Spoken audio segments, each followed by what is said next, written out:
Meet Teiyu Asano, a high schooler who struggles to connect with others after a tragic car crash took his family. His only friend is Mutsumi Yozakura, a top spy. But there's a catch: Mutsumi's brother, Kairu, is dangerously obsessed with her. To survive, Teiyu must marry Mutsumi and join her spy family. Now, he's thrust into a world of chaos, becoming a spy to protect his wife and uncover secrets about his past and the Yozakura family. Without delaying any further, let's get started. A tragic event struck Teiyu Asano, a high school student, when he lost his entire family in a car accident, leaving him as the sole survivor. Sitting at his family's funeral, he reflects on how people often realize the true value of something only after it's gone. Seeing his childhood friend, Matsumi Yozakura, grieving, he questions if forming bonds with loved ones will only lead to losing them. The fear of losing Matsumi, his only remaining close connection, terrifies Teiyu. He struggles to contain his emotions, fearing the thought of her demise. Matsumi notices his distress and reassures him, holding his hand tightly and promising she won't leave him alone. After the accident, Teiyu becomes withdrawn from his classmates, preferring solitude and feeling uneasy in their presence. Despite repeated invitations to join them for activities like soccer practice or karaoke, he declines each time, resembling someone playing hard to get. Despite his friends' efforts to include him, Teiyu remains distant, visibly distressed and on the brink of collapse. Realizing Teiyu's distress, his friends reluctantly back off, aware that pushing him further could worsen his condition.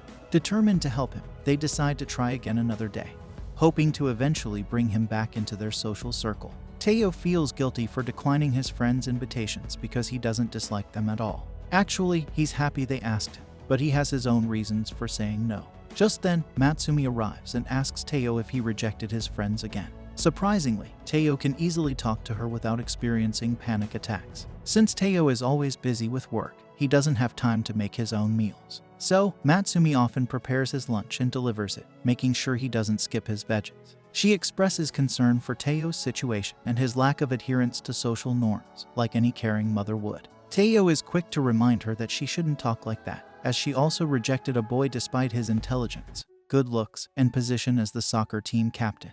Matsumi brushes off Teiyu's remark and advises him to move on, as it would sadden their parents watching from heaven. She offers him an egg roll from the lunchbox, but before Teiyu can eat it, their teacher, Hirakawa, interrupts, praising the taste of the food with excessive enthusiasm. Matsumi appears irritated and questions why Hirakawa is present when he was supposed to be away for an overseas lecture. Hirakawa responds arrogantly, stating that he rescheduled his plans because he missed Matsumi's cooking so much, deciding to return home early. His behavior comes across as domineering. He continues, complimenting Matsumi's white hair streak and expressing a desire to touch her cheek. Matsumi threatens to report him for harassment, causing him to cease his inappropriate remarks momentarily. However, he remains smug and shifts his attention to Teiyu, instructing him to meet in his office after school. This request makes Teiyu nervous, but Matsumi remains silent. Once school ends, Teiyu heads to the vice principal's office, where he finds himself in a very awkward situation with Hirakawa. Hirakawa doesn't seem to understand personal boundaries, which makes Teiyu uncomfortable. To make matters worse, Hirakawa shows Teiyu his secret collection of photos of Matsumi on his phone, including some questionable ones. Teiyu feels disgusted by Hirakawa's behavior and considers reporting him. Teiyu's discomfort escalates when Hirakawa starts showing him childhood photos of Matsumi. Teiyu wonders how Hirakawa got hold of these pictures. Hirakawa claims he's been protecting Matsumi from unwanted attention, citing an incident where he intervened in a confession from a third-year student. However, Teiyu realizes that Hirakawa's idea of protection involves violence. As expected, Hirakawa becomes hostile towards Teiyu out of jealousy towards his friendship with Matsumi. Teiyu, feeling trapped, worries for Matsumi's safety until he realizes that Hirakawa refers to her as his kid sister. Just as Teiyu fears for his safety, a silver-haired woman dressed like a doll suddenly appears at the window and rescues him using blinding lights. When Teiyu opens his eyes, he sees several unfamiliar faces looking at him.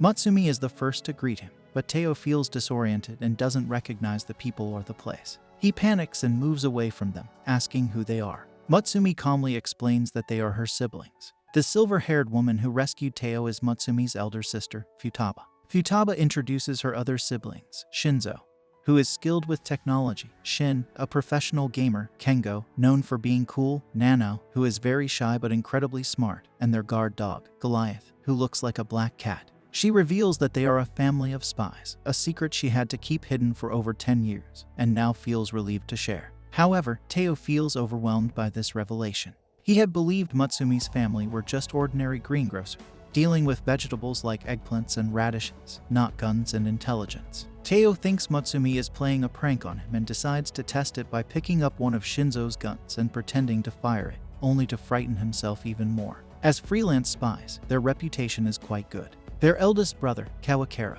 who turns out to be Hirakawa, is highly respected among spies and plays a crucial role in boosting their family's reputation. Despite his perverted behavior, Kawakero is incredibly skilled in combat and intelligence, making him the top spy in their family. However, Teo is confused and asks why he was targeted by Kawakero. The family explains that they received a tip indicating that Mutsumi's life was in danger, as someone was planning to harm her. Futaba reveals that years ago, Mutsumi was seriously injured in an incident involving Kawakero. The white streak in Mutsumi's hair is a reminder of the stress from that accident. Since then, Kawakero has been plagued by guilt and developed an abnormal obsession with Mutsumi. This is why he changed his name and took a job at her school to keep a close watch on her. His obsession leads him to interfere in every aspect of Mutsumi's life, despite being a monster who protects her and has tolerated Teo despite his hatred for him. Now that he has received the tip, Kawakero has more than enough reason to target Teo. Futaba apologizes to Teo for her brother's behavior. Suddenly, the alarm blares, indicating that Kawakero has returned home.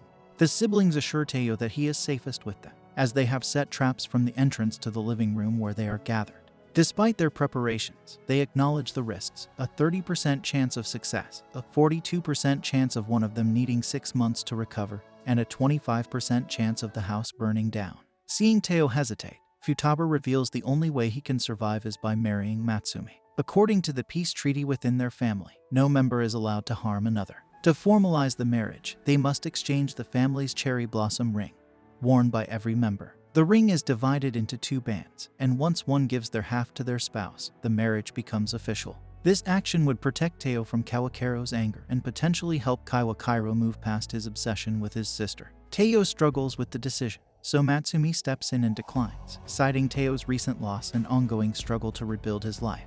She believes it would be unfair to casually ask him to join their family. Futaba apologizes for her insensitivity, and they prepare to handle the situation when Kawakero unexpectedly arrives and complains about feeling left out. Everyone tenses up as they didn't notice his approach. Futaba warns him to stay away from Teo, but Kawakero declares war, vowing not to relent until Teo is proven innocent. Fed up, Futaba grabs Kawakero by his tie and slams him onto the couch. Despite Nanao and Shinzo's attempts to overpower him, Kawakero proves too strong. He threatens to destroy the house unless they hand over Teo, wielding his weapon, Steel Spider. Kengo quickly escorts Teo and Matsumi to safety. As Futaba engages Kawakero in battle, he quickly ensnares her with Steel Spider. Shin attempts to stall him with gaming attacks and projectiles, giving Kengo and Matsumi time to escape to a hidden chamber. Before closing the door, Matsumi smiles and assures him that she will not leave. Kawakero soon arrives and sees through Matsumi's disguise, reminding her she needs to work on her technique. Teo watches everything from his hidden chamber, feeling helpless. Matsumi tries to persuade Kawakero to give up his aggression, and he agrees not to harm Teo.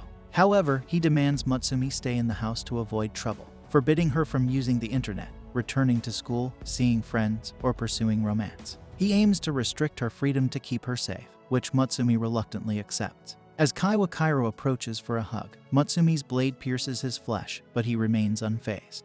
Matsumi agrees to his terms, prompting Teo to intervene and demand Kawakero release her. However, Kawakero ignores him. Teo understands Kawakero's fear of losing a loved one but realizes it shouldn't lead to that loved one fearing him the most. He suggests they proceed with the first plan Futaba proposed, trusting Matsumi's promise not to leave. Matsumi agrees and throws the upper band of her ring toward Teo, but Kawakero intercepts it with his threats. Despite Teo's hand getting cut as he grabs the ring, he's determined to protect Matsumi. Teo pledges to safeguard her, and calls Kawakero bro as he wears the bloodied ring. Matsumi rushes to hug Teo, and her siblings arrive to celebrate their union. Futaba taunts a stunned Kawakero, indicating that it's now his turn to teach Teo how to protect Matsumi. Now known by his last name Yozakura, everyone addresses him by his first name, Teo.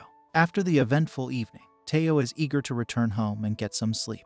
Matsubai expresses concern about him heading home alone, but Teo reassures her he'll be fine. However, he's worried about Kyo, who has lost all color in his body. Futaba assures him that Kyo is okay. He's just struggling to accept the loss of his sister. As Teo arrives home, he still finds it hard to believe what happened. Exhausted, he collapses onto his bed. Upon waking, he sees Kyo standing over him with a knife, poised to strike. Acting on reflex, Teo dodges, impressing Kyo. However, Teo questions why Kyo is in his room so early and why he's armed with a knife. Kyo brushes off Teo's concerns, claiming he's there to give Teo the traditional Yozakura family wake-up call, although Teo finds morning calls usually less lethal. Kyo defends his actions by stating that a spy must always be prepared to handle threats, teaching Teo to be vigilant. But the next part is purely for revenge. Meanwhile, downstairs, Mutsumi is happily preparing a bento box for Teo when she hears his voice. She goes upstairs to greet him, only to find him being manipulated by Kyo. Confused, Mutsumi asks what's happening. Kyo explains they're just engaging in some morning exercise. Unimpressed, Mutsumi doesn't appreciate Kyo's actions, causing him to relent temporarily. However, Kyo interrupts, indicating they're running out of time. He grabs Mutsumi and drags Teo out of the window just before the building explodes. Teo is left with many questions about the sudden explosion at his house, but Kyo assures him that he'll explain everything later. For now, he emphasizes the importance of their mission, protecting Mutsumi Yozakura at all costs. Recognizing the danger posed by the explosion's attention, Kyo urges them to leave. As they depart, Mutsumi calls for Teo to join them. In a limo, Kyo finishes a call with Shinzo, who has analyzed the explosion site and discovered a bomb planted in the kitchen. Teo is puzzled as to why there would be a bomb in his house if Kyo wasn't involved, but it's evident that Mutsumi was the target. Word spreads quickly in the spy world, especially when someone vents about losing his sister on social media. However, Teo still doesn't understand why Mutsumi is being targeted.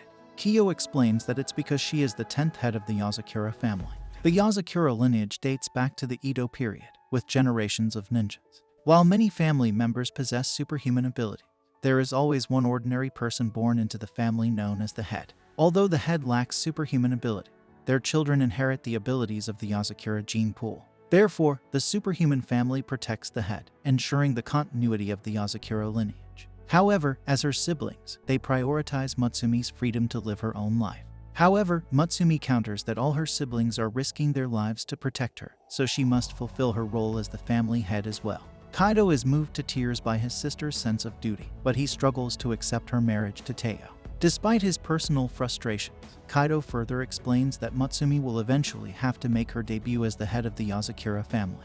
But before then, her mission is to gather as much knowledge about the ordinary world as possible, which also exposes her to various villains who aim to destroy the Yozakura family. As an example of the dangers they face, a black van begins tailing them and fires an RPG. However, the limo swiftly maneuvers out of harm's way. Inside, Teo panics and questions what's happening, but the men in black calmly ready their assault rifles and return fire. Although Teo is alarmed, the others remain composed, accustomed to such situations. Furthermore, the car's bulletproof exterior ensures their safety. Kyo activates the car's suit-up engine to outpace the attackers, resulting in a turbulent ride. He requests smoother driving to avoid spilling his tea, but the driver, revealed to be the family dog Goliath, adds to Teo's distress. Goliath skillfully evades an RPG with another drift, causing Mutsumi to bump into Teo. At that moment, Kyo decides to end the chase and leaps onto the roof, prompting the attackers to open fire despite recognizing him. After Kyo finishes speaking, he re-enters the car and reiterates that the primary mission of the Yozakura family is to ensure Mutsumi's safety from any danger, which now extends to Teo as he's part of the family. Teo is tasked with protecting Mutsumi, and to aid him, Kaido will train him in the fundamentals of being a spy. Pulling out a gun, Kaido informs Teo that his first mission is to keep Mutsumi safe from the assassins targeting her today. Later, they arrive at school, and Mutsumi greets her classmates as usual. However, Asana rushes in and searches the room for potential threats, causing concern among the others. As Teo's potential friends approach him, he remains withdrawn. Before leaving the limo, Teo hesitates to take the gun. Kyo reassures him that even if he were to use it, the family would handle the consequences. Despite this, Teo declines the offer. Mutsumi intervenes, expressing her disapproval of offering Teo a gun, which Kyo misconstrues as understanding him. Mutsumi clarifies that assassins typically use poison or explosives, rendering a gun ineffective. Kyo concedes her point but argues that having a gun may still provide Teo with peace of mind. Teo's mission is to defend Mutsumi from a notorious bomber named Temiya. Despite having collaborated with Temiya in the past, Kiyo emphasizes the lack of loyalty among spies, warning Teo to trust no one. Despite his flaw of being addicted to social media, Temiya tends to post about his jobs and targets online. Kiyo would have preferred to accompany Teo, but he has hostages to rescue, so he advises Teo to remain vigilant because Temiya is known for his twisted methods. Temiya typically starts with minor bombs to lower one's guard before deploying his more potent specialty bombs. Meanwhile, Teo searches the classroom but finds nothing suspicious. However, he realizes that Matsumi may still be in danger as Temiya could have already infiltrated the school. Upon receiving an update from Temiya's page about the second bomb, Teo panics and begins searching the entire school. He notices a suspicious individual in the building and rushes to investigate. As he approaches the infirmary to search for the bomb, he is caught off guard by the nurse, who asks if he needs assistance. Teo feels uneasy but brushes it off when the nurse asks if he's okay. However, her unsettling smile makes him uneasy. When he looks back, she's gone, and a note on the door states the nurse is absent. Meanwhile, Matsumi enjoys lunch with her friends who discuss rumors of UFO sightings and a mysterious 3-meter-tall figure. Unbeknownst to them, these are Matsumi's family members watching over her. Teo feels overwhelmed as Temiya's social media indicates the planting of another bomb, yet he hasn't found the second one. Taking a moment to observe Matsumi, he notices she never eats immediately and avoids being alone, showing her vigilance despite her cheerful demeanor. Suddenly, Teo's friends offer him a chocolate, but they're surprised when he simply accepts it instead of feeling overwhelmed, as he usually would. Teo realizes he forgot about his severe social anxiety due to his concern for Matsumi, but it quickly resurfaces. His friends consider taking him to the infirmary, but they remember the nurse is absent, so they turn to Matsumi for help. Later, Teo wakes up in Kiyo's office with Matsumi beside him. He asks if she's sure about marrying someone like him, considering he knows little about her family or her position as the head, and that she's in danger. Matsumi chides him for being negative, mentioning he's the one who got the short end of the stick, marrying into a family of spies with the constant threat to her life. Despite all this, she's always wanted Teo as her husband, so she's thrilled he married her. Teo was about to speak, but then he spots a bomb planted in the ceiling, and moments later, it detonates. He manages to shield Matsumi from harm, but he's baffled as to how Temiya knew they'd be in that office. It dawns on him that Temiya has been orchestrating events to target Matsumi through Teo's movements, unbeknownst to him. Realizing he might be used to target her again, Teo hurriedly unbuttons his shirt and discovers a bomb attached to it, likely planted during gym class. Temiya's continued postings about bombs ensured Teo stayed close to Matsumi for protection. Despite the blocked exit, Teo propels himself through a hole in the wall to shield Matsumi from the blast. Thankfully, Kiyo arrives in time to rescue Teo, having just completed his own mission. He commends Teo's quick thinking in identifying the bomb and notes its simplicity as its flaw, allowing a wire to disable its detonation. Once the immediate danger has passed, they settle back down, and Teo raises the question of what to do with the still active bomb. The logical course of action would be to return it to its owner, and conveniently, other family members have already located him. Learning that it was Teo's inaugural mission, they all pitched in to assist him. Kiyo takes charge, restraining Temiya, who pleads for leniency, but none is granted. Temiya is launched hundreds of feet into the air, and when Kiyo releases the wire controlling the explosive, Temiya meets a fiery demise. Yet, even in his final moments, he manages to post a farewell message on social media. With that matter settled, the issue of Teo's homelessness arises, given that his house was destroyed. Matsumi proposes that he reside in the Yozakura household, despite Kiyo's objections. Nonetheless, as Teo's husband, Kiyo has no authority to deny him shelter, though he doesn't refrain from issuing threats. The following morning, Asano wakes from a nightmare where he witnesses Matsumi's abduction. Feeling groggy upon waking, he accidentally steps on the dog's tail, receiving a love bite as a result. Matsumi quickly tends to his wound and plays with the dog to distract him from the distressing dream. Determined to prevent his nightmare from becoming reality, Asano approaches Fuda and implores her to train him to become stronger. He expresses his desire to protect Matsumi from harm, recalling how he narrowly saved her last time with sheer luck and Haze's assistance. Fuda dismisses his notion that strength can be attained quickly through emotion, illustrating her own rigorous training regime since childhood. She offers him the opportunity to join the intensive Yozakura training program, cautioning that it will require dedication and time. As excited as Asano is, Fuda adds the condition that he must stay at the Yozakura household for a month before the real training begins. Initially thinking it would be simple, Asano is caught off guard when a trapdoor activates beneath him, revealing deadly spikes. Fuda explains that the Yozakura household is rigged with traps for spy training, making survival a challenge. Despite the danger, she promises to continue his training if he can endure the trials ahead. The following morning, he awakens to the piercing alarm from an exceedingly unattractive bird. Due to oversleeping, he finds himself amidst chaos as a bomb detonates within his room. Somehow managing to escape the smoke-filled room, he inadvertently triggers another trap, a flamethrower, emerging behind him and igniting everything in its path as he dashes down the hallway. Finally reaching the breakfast table, Matsumi tends to his injuries. Curious, he inquires how she avoids the traps. She explains that the traps do not activate for her, surprising him. Shin clarifies that the traps are computer-controlled, and once someone successfully navigates and disables them all, they are accepted as a house member by the computer, granting them the ability to activate or deactivate the traps. She further explains that typically, it takes about 2 years for someone to clear all the traps, which is quite a long time. Before he can protest, he begins to feel discomfort in his stomach. Fuda explains that the food in the house contains a small amount of poison to build immunity, causing gastrointestinal issues, but not fatal harm.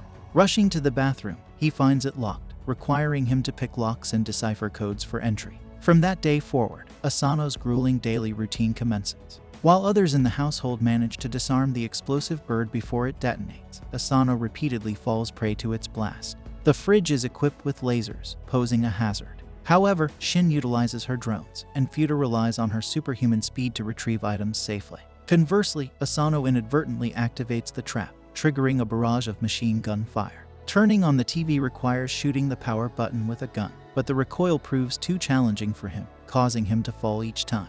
At lunch, he struggles with the poison-laced food and deciphering the washroom codes, despite Matsumi's encouragement.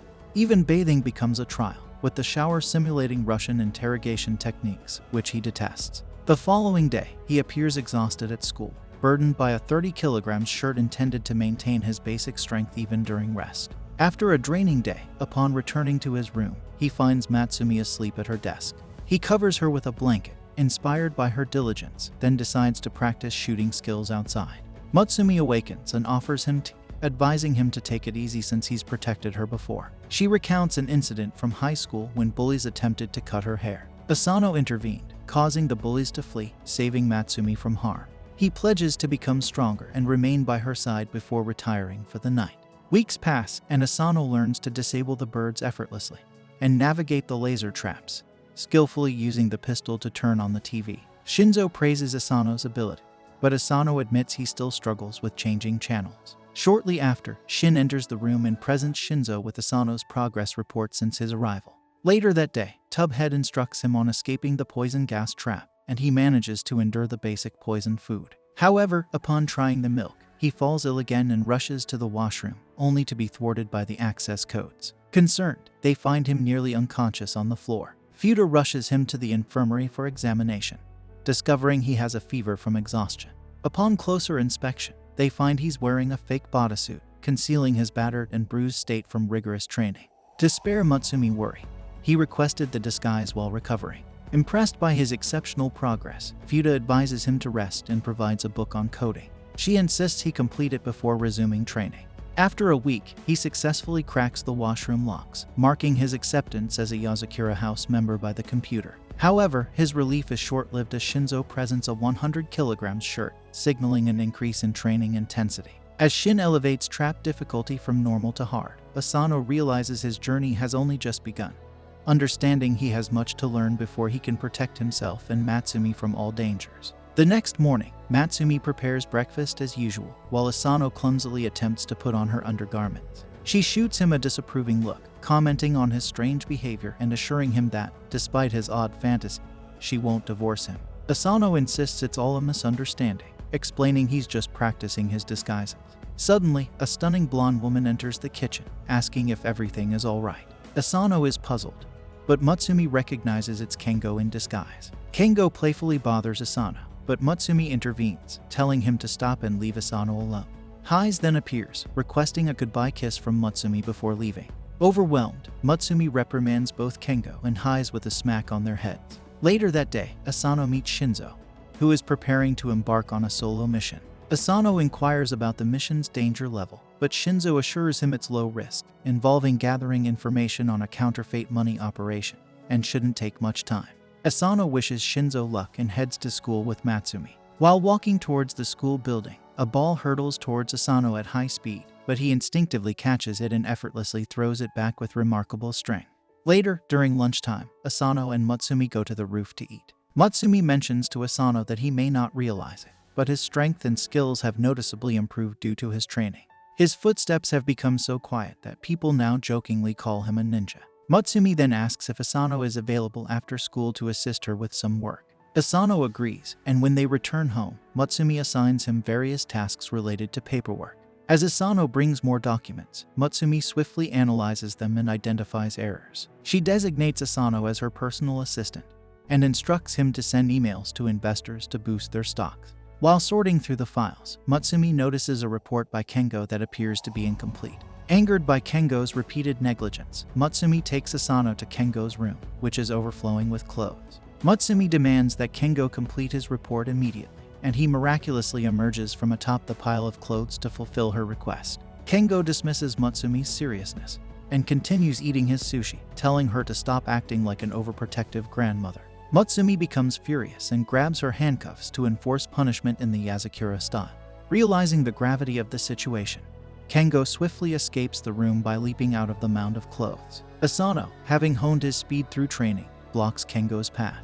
However, Kengo outsmarts him by impersonating Matsumi, causing Asano to lower his guard. Seizing the opportunity, Kengo rushes past him and activates the house's hibernation mode to seal it off completely from the outside world, erecting giant walls around the property. Matsumi informs Asano that once this mode is activated, there is no way to escape the house. Meanwhile, Shinzo infiltrates the premises by navigating through the air vents. He discovers a large-scale operation led by a millionaire who has circulated 60% of the counterfeit currency. Traveling through the ducts, Shinzo realizes that the operation involves highly intelligent individuals who have devised intricate safety measures. Utilizing his Apple Vision Pro glasses, Shinzo gains valuable insights, enabling him to identify containers holding fake money. He descends through a hatch and successfully hacks into a secret case, retrieving a framed note that appears to hold significant importance.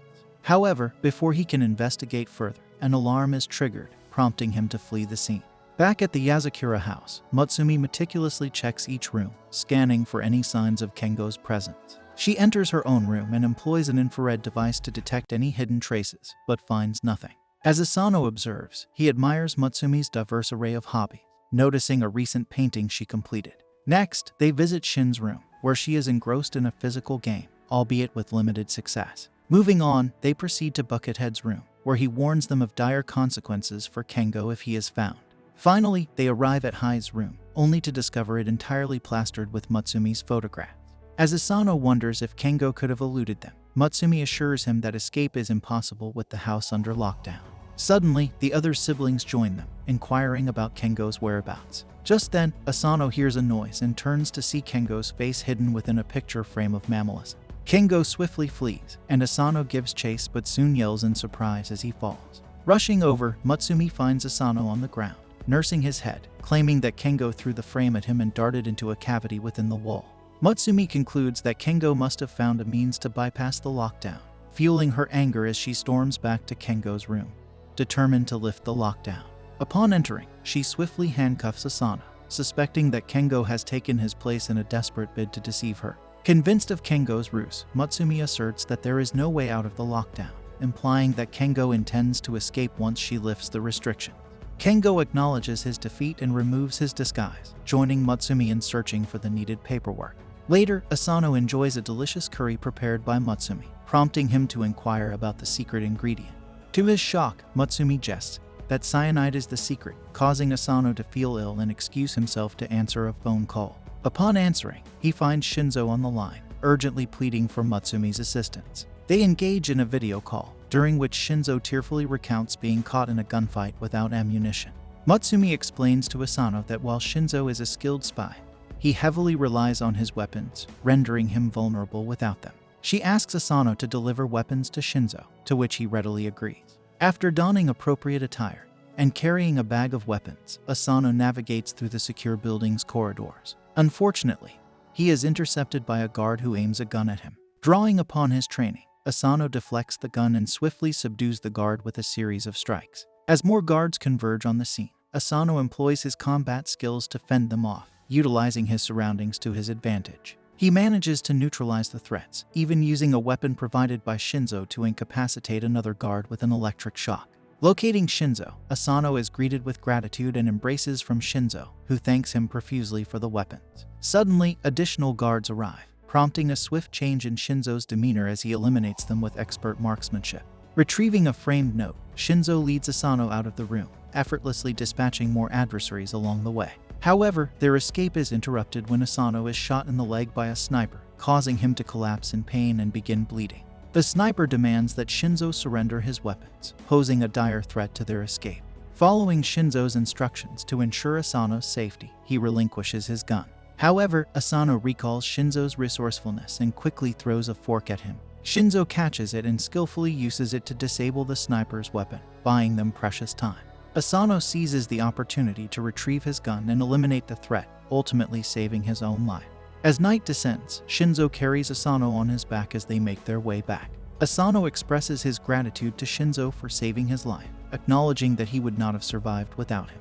Meanwhile, in another location, a vagrant infiltrates a facility, overpowering the guards with a hammer. Despite his efforts to extract information about their leader, the guards remain steadfast, leading to their demise. The vagrant, armed with a picture of his next target, Asano, sets off on his mission. Days later, Asano, with his leg partially healed, strolls along a street beside a quiet road, engaged in conversation with Mutsumi on his cell phone.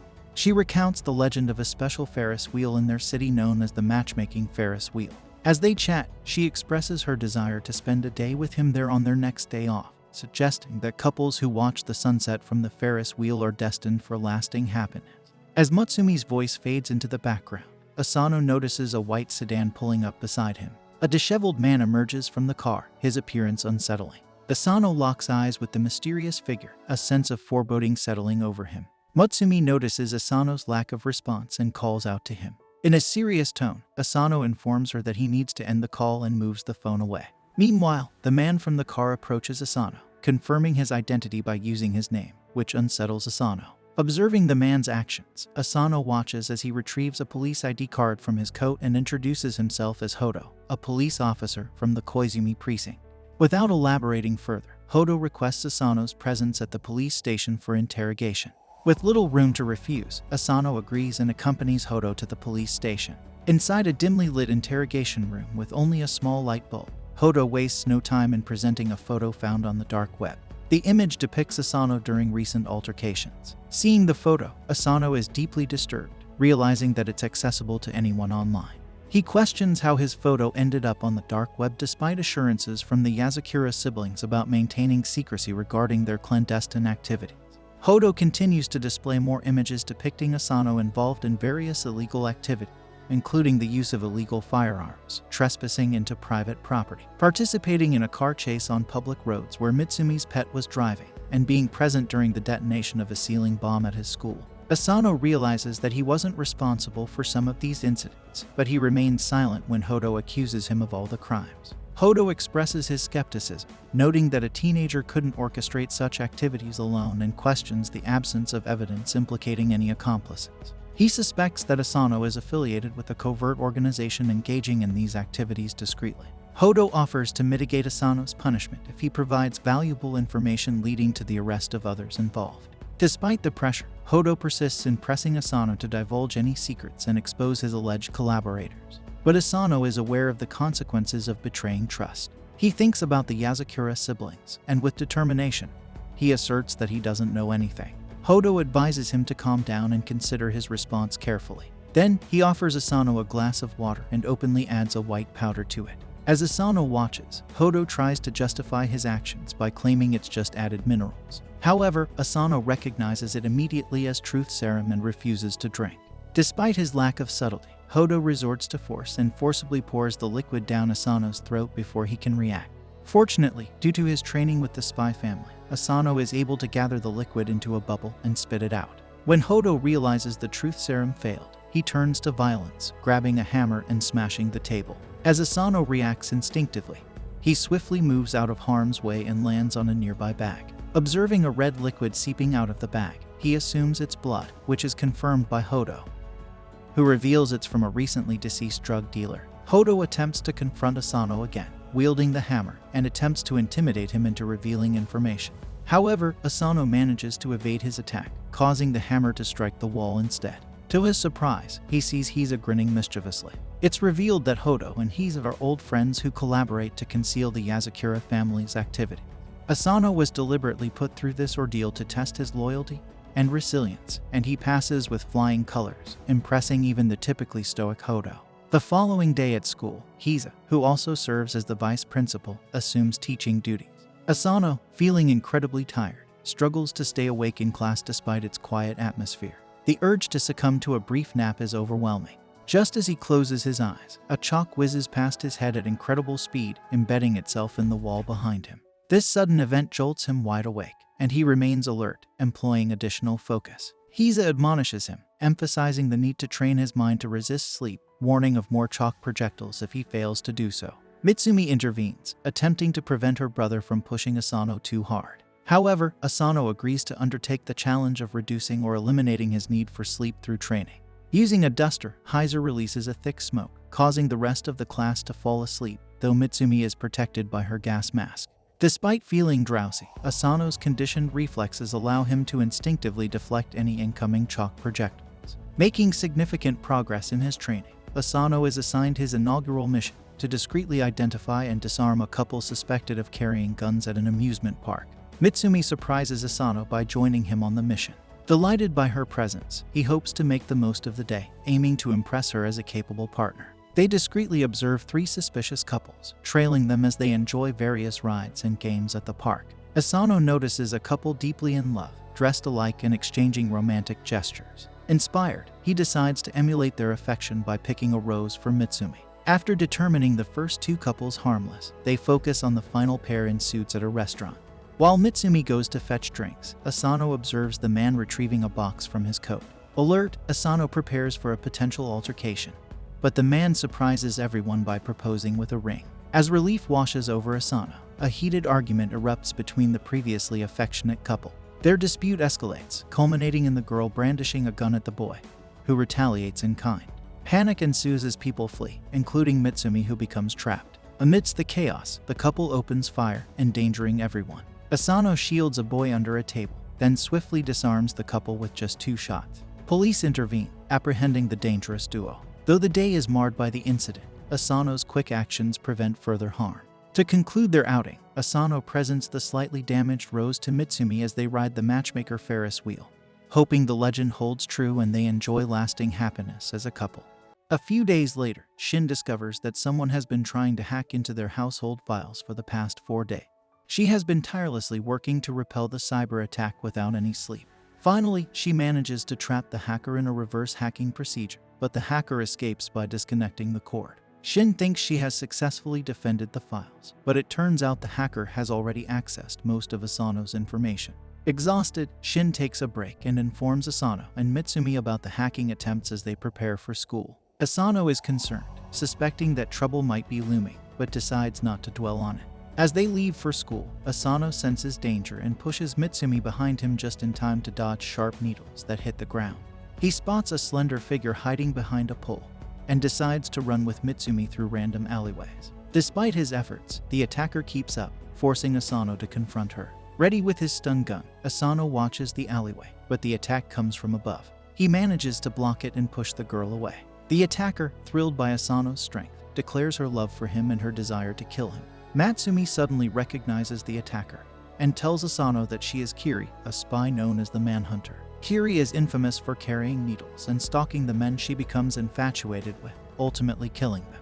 This comment irritates Kiri, who warns Matsumi never to call her something vulgar like Manhunter again, or she will stab her in the eye. Kiri is clearly smitten with Asano, explaining that she first saw him in a video on the dark web and has been infatuated with him ever since. She reveals that Asano is quite famous in the underworld and pulls out a poster showing a 100,000 bounty on his head. Kiri says this worries her and suddenly throws some needles into the air, causing a man with a gun to fall from above. She explains that many people are after Asano to claim the bounty, but she doesn't care about the money, she only wants to kill him for love. Kiri boasts that she knows everything about him, like how he never walks through a garden during a mission, always tries to repair any damages, and even pays for a ticket before using it on a mission. Even Matsumi admits that Kiri's dedication is impressive, while Kiri demands that Asano live with her forever. Asano calmly declines, stating that he is married to Matsumi and will never leave her side. Kiri starts crying, accusing Matsumi of being an ugly thought who must have brainwashed Asano into staying with her. This angers Asano, but he stays quiet as Kiri declares she wants to kill Matsumi and take Asano away. However, Hise has forbidden her from harming even a hair on Matsumi's head. Confused, Matsumi asks if Hise knows about this. Kiri explains that no one can target anyone in the Yozakura family without Hise's knowledge. She got his permission to kill Asano, and he even gave her the security codes to access his files, enabling her to hack the data successfully. Kiri then twirls and showers them with needles, demonstrating her skill by ensuring none hit them. She tells Asano she'll see him soon before jumping over the attacker's body and walking away. Later, in class, the teacher announces a new transfer student, who turns out to be Kiri. She gives a warm greeting, and the boys immediately start admiring her. The teacher asks her to sit beside Asano, which makes him nervous. As she runs to her seat, she intentionally falls and shoots a needle at him. Asano barely deflects it with a notebook. From that moment, his days turn into a game of dodging Kiri's needles and staying alive. Kiri booby-traps his seat with poisonous needles and hides needles in her pencil. Despite the constant danger, Asano adapts, even dodging needles while eating lunch with Matsumi without looking. Eventually, the relentless cat and mouse game begins to wear on both of them, leaving them exhausted. Kiri cries at her desk as Asano blocks another one of her attacks. Frustrated, she throws a barrage of needles into the air, hitting all their classmates and knocking them out. She then reveals that she can control anyone struck by her needles and commands the entire class to subdue Asano. Not wanting to hurt innocent people, he ends up getting captured as Kiri prepares to finish him off. Just in time, Matsumi intervenes and tells Kiri to stop. Before they can talk, the window bursts open and the assailant Kiri previously knocked out jumps in with a handgun, firing a shot at Kiri. Matsumi pushes her out of the way but gets grazed by the bullet. Enraged, Asano pushes everyone off him and quickly takes down the attacker with a stunning bullet before rushing to check on Matsumi. Kiri is confused about why Matsumi saved her, but Matsumi explains that she's glad someone else sees how great Asano is, which makes her really happy. Kiri then becomes inseparable from Matsumi, making it her new goal to kill Asano so she can have Matsumi all to herself. This bothers Asano, but Matsumi tells him to think of Kiri as a little sister and nothing more. A few days later, Shin calls Asano to her room, saying she wants to play some games with him as part of his training. Matsumi warns him that Shin takes her games very seriously. The last time Shinzo played with her, he had to stay up for 3 nights straight before finally passing out. Asano starts playing the game with Shin, who takes the lead and starts destroying the enemies. Asano quickly gets the hang of it. Soon, they face the final boss, a steam engine that needs to be stopped. They mash the keys furiously and manage to clear the level, stopping the engine. Suddenly, a news report announces that a hijacked train carrying hundreds of innocent lives had miraculously stopped, and the hijackers were found unconscious. Asano realizes that Shin turns real-life missions into games where there are no extra lives and no retry. Feeling the pressure, they move on to the next mission, which is even more dangerous. A group of terrorists has taken a helicopter and plans to crash it into a nuclear power plant, causing a disaster similar to Chernobyl. Shin urges Asano to do his best as she expertly maneuvers through complex landscapes and attacks enemies. Meanwhile, Asano struggles to navigate the obstacles, getting stuck and even glitching through walls. Ignoring his difficulties, Shin continues toward the final boss. She jumps into the air and delivers a killing blow, eliminating it. Surprisingly, the match isn't over. The terrorists had a backup plan and unleash hundreds of drones to destroy the power plant. Even Shin thinks this might be too much for them. But Asano, using his resourcefulness, revives the boss with a potion and uses it to take down the hordes of enemies. Kiri joins in from her own computer, and together they destroy all the drones, winning the game and stopping the terrorist attack. Shin, however, is not pleased that Asano was taking advantage of glitches, so she forces him to play with her for 2 nights straight, after which he gets knocked out as well. A few days later, while Asano is doing his intense GigaChad training with 500 kgs on his back, he gets a call from Nano, who needs help. Nano explains that he's on a top-secret undercover mission in an evil lab where scientists are creating bioweapons. They've developed a pill that can instantly kill everyone within a 10 kilometers radius if it explodes. Despite the seriousness of the situation, Nano talks about it casually. He tells Asano that he used his chemicals to put the entire lab to sleep but doesn't think it's safe to bring the potent bioweapon outside. Instead, he decides to gulp it down, trusting his body's natural defenses to neutralize it. The downside is that he immediately starts feeling very sleepy and acts like a drunkard. Nanao asks Asano to come and fetch him from the secret lab, as he can't let the scientists and security find him while he's in such a vulnerable state. Asano immediately asks for Nanao's location, but Nanao gives him a vague answer before falling asleep. Worried, Asano quickly dresses and heads for the lab. He manages to reach the general area of the lab but finds it suspiciously easy to navigate. He encounters no one until he turns a corner and sees a bunch of unconscious guards on the floor. As he moves through the area with his gun ready, he wonders if this is Nanao's doing, but it doesn't seem like Nanao's style. Suddenly, he hears a guard approaching. Before Asano can react, a weighted chain strikes the guard, knocking him out. Two young men step out of the shadows and greet Asano. They introduce themselves as Sui, with green hair, and Oga, with yellow hair, claiming they work for a government intelligence unit. Asano recalls hearing about these top-class government spies. Sui explains that they were sent to neutralize the lab and asks Oga if he senses any enemy. Oga, with his superb hearing, quickly detects the enemy's presence. Sui wishes Asano luck with his mission and starts to walk away, but Oga grabs Asano, suggesting they could use some allies. Though unsure about this makeshift alliance, Asano knows they aren't enemies. Together, they easily dispatch the guards and make their way to the inner lab. There, Asano finds Nanao lying on the ground. He checks on him and finds he's still alive but in bad condition. Suddenly, a chain flies toward Nanao. Asano deflects it with his knife, which breaks on impact and injures his arm. Asano asks what's going on. Sui explains that they were sent to neutralize the lab and overheard Asano's conversation with Nanao, learning that Nanao ingested the bioweapon.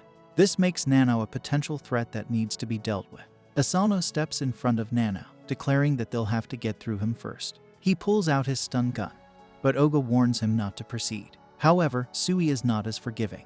Using a special thunder technique taught by Zenitsu, Sui moves with incredible speed, slicing through Asano's gun and injuring him severely. Asano collapses, bleeding heavily. Oga is furious with Sui, but Sui calmly instructs him to control his emotions and moves towards Nanao with the intent to kill. With whatever strength he has left, Asano pleads with Sui to spare Nanao. Unmoved, Sui draws his sword. Suddenly, Nanao wakes up, announcing that he has neutralized the toxins and offers a test patch as proof. He asks Sui to let him patch up Asano if he still intends to kill him. Sui, now calm, checks the test patch and confirms the toxin is neutralized. He declares their job done, leaves an ointment for Asano, and exits with the test patch as proof. Nanao immediately tends to Asano, urging him to stay conscious, but Asano's injuries are too severe and he loses consciousness. A few days later, Asano awakens, alive but punished by Hayes. He is strung above candles due to an article claiming the Yozakura family was defeated by government spies, which infuriates Hayes, especially since it led to negative reviews on Google. Just as Hayes prepares to punish Asano further, Matsumi and Nanao intervene, removing the gag from Asano and telling him not to worry. Asano feels he deserves the punishment for letting the family down. Hayes, swinging Asano around, tells him he can redeem himself by defeating the government spies and avenging his loss. Hayes explains that the spies have special skills, making them the best. He emphasizes that a battle of spies is about intelligence, urging Asano to steal intel from them to prove his worth. The next day, Asano starts tailing Sui, who promptly shreds a delinquent's clothes with his sword. Sui then approaches Asano and asks what he wants. Surprised that his cover was blown so easily, Asano admits that he's there to learn from Sui. Sui, indifferent, tells Asano he can do whatever he wants and then speeds off, forcing Asano to chase him. Asano tries to keep up by jumping through the crowd, but Sui uses his sword to strip him, leading to Asano's arrest for public exposure. Undeterred, Asano follows him again the next day on a train, only for Sui to repeat the trick, forcing Asano away once more. On the third day, Asano hangs atop a building while Sui and Oga have lunch. After they finish, Sui strips him again before they walk away. On the fourth day, Asano manages to tail them until evening when they engage in a fight with some ruffians. Asano helps out by dispatching a few, impressing Oga. However, Sui tries to strip him again. This time, Asano dodges just enough to keep his pants on. Oga laughs, which annoys Sui, who then strips both of them of their dignity. That evening, Nanao finds Hayes in the kitchen, chopping vegetables. Nanao asks if he has seen Asano. Hayes replies that he found Asano at the front door, as usual, without any clothes. Nanao asks if Hayes put Asano back to bed, but Hayes jokes that he thought Asano would make a better chopping board. Nanao pushes Hayes away and places Asano back on the table. Asano apologizes for his weakness, but Nanao reassures him, saying he admires Asano's unique approach to things. This insight prompts Asano to tail Sui again the next day, successfully following him for a full day. Impressed, Sui acknowledges Asano as the first person to tail him for an entire day. In recognition of this accomplishment, Sui declares that he will treat Asano as an equal and engage him in combat. As Sui attacks, Asano seizes his hand and throws him into the air, having noticed Sui's predictable tendency to strike at the center of the body first. Though Asano sustains some injuries, Oga emerges from hiding to treat him at Sui's instruction.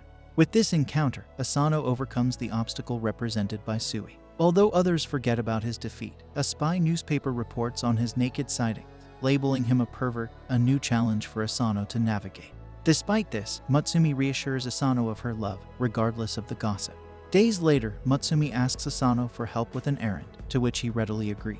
As they stroll through the bustling park, Asano wonders about the hefty load he's carrying, feeling like a pack mule. Mutsumi reassures him and leads the way towards a bench where the familiar green-haired Sui awaits. Sui greets them curtly, while Mutsumi engages in casual conversation with him.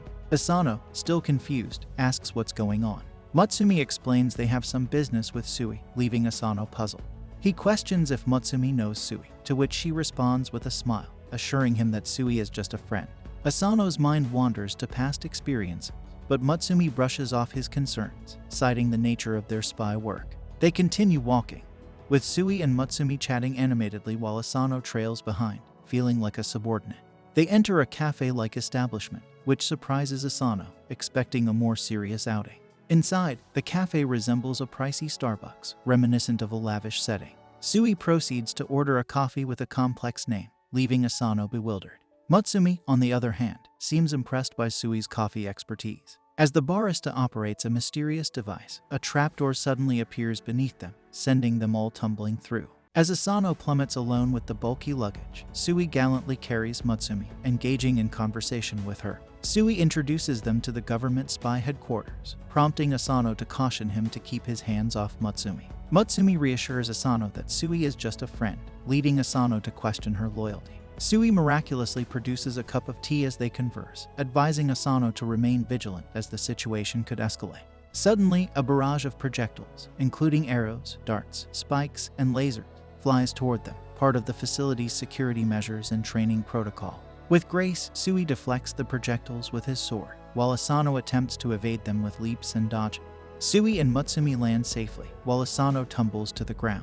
Sui warns Asano to move aside as a massive metal ball nearly crushes him, but a woman intervenes, obliterating the ball with a powerful punch. As Asano watches in awe, the woman questions his ability to protect Mutsumi. They gather for a tea party, discovering the luggage is filled with sweets. While the woman indulges in cake, Sui savors small bites. Asano, still perplexed by the situation, observes them, struggling to comprehend what's happening. Matsumi clarifies that the woman is Rin, Hai's classmate, with whom he always clashed. Despite their differences, they both care deeply for Matsumi, who Rin affectionately embraces before turning to Asano. She expresses her desire for Matsumi to marry a strong man who can protect her unconditionally. Rin mentions Sui's description of their encounter, stating that he called Asano a turd face, but Sui corrects that he actually called Asano a dirtbag, criticizing his weakness for a spy. Matsumi defends Asano, asserting that even if he lacks experience, his determination and spirit are as strong as Hai's. Before they can continue, the walls begin to shake and collapse, revealing Hai's in his suit, furious that they took Matsumi without his consent.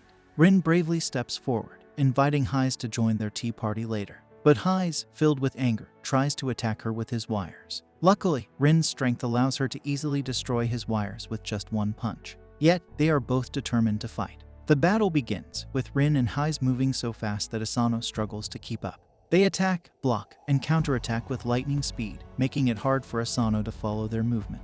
Suddenly, the entire facility starts to break down, and a red alert signals for everyone to evacuate immediately. Mutsumi explains to Asano that this kind of situation happens frequently, leaving him surprised. Sui advises them to stay back as he attempts to intervene. With remarkable speed, Sui draws his sword and jumps into the fray. However, he quickly realizes that he's no match for Rin and Hai's, who effortlessly fend off his attacks and continue their fierce battle. Suddenly, Mutsumi steps forward and positions herself between Hai's and Rin, halting their impending attacks. However, it's too late for them to stop, realizing that their strikes might hit Matsumi. Just in time, Asano intervenes, pushing Matsumi's head down and taking the blows meant for her, causing him to fall into Matsumi's arms. Amidst the silence, Matsumi calmly addresses both Hai's and Rin, warning them that if they don't cease their fight immediately, she will cut off communication with them.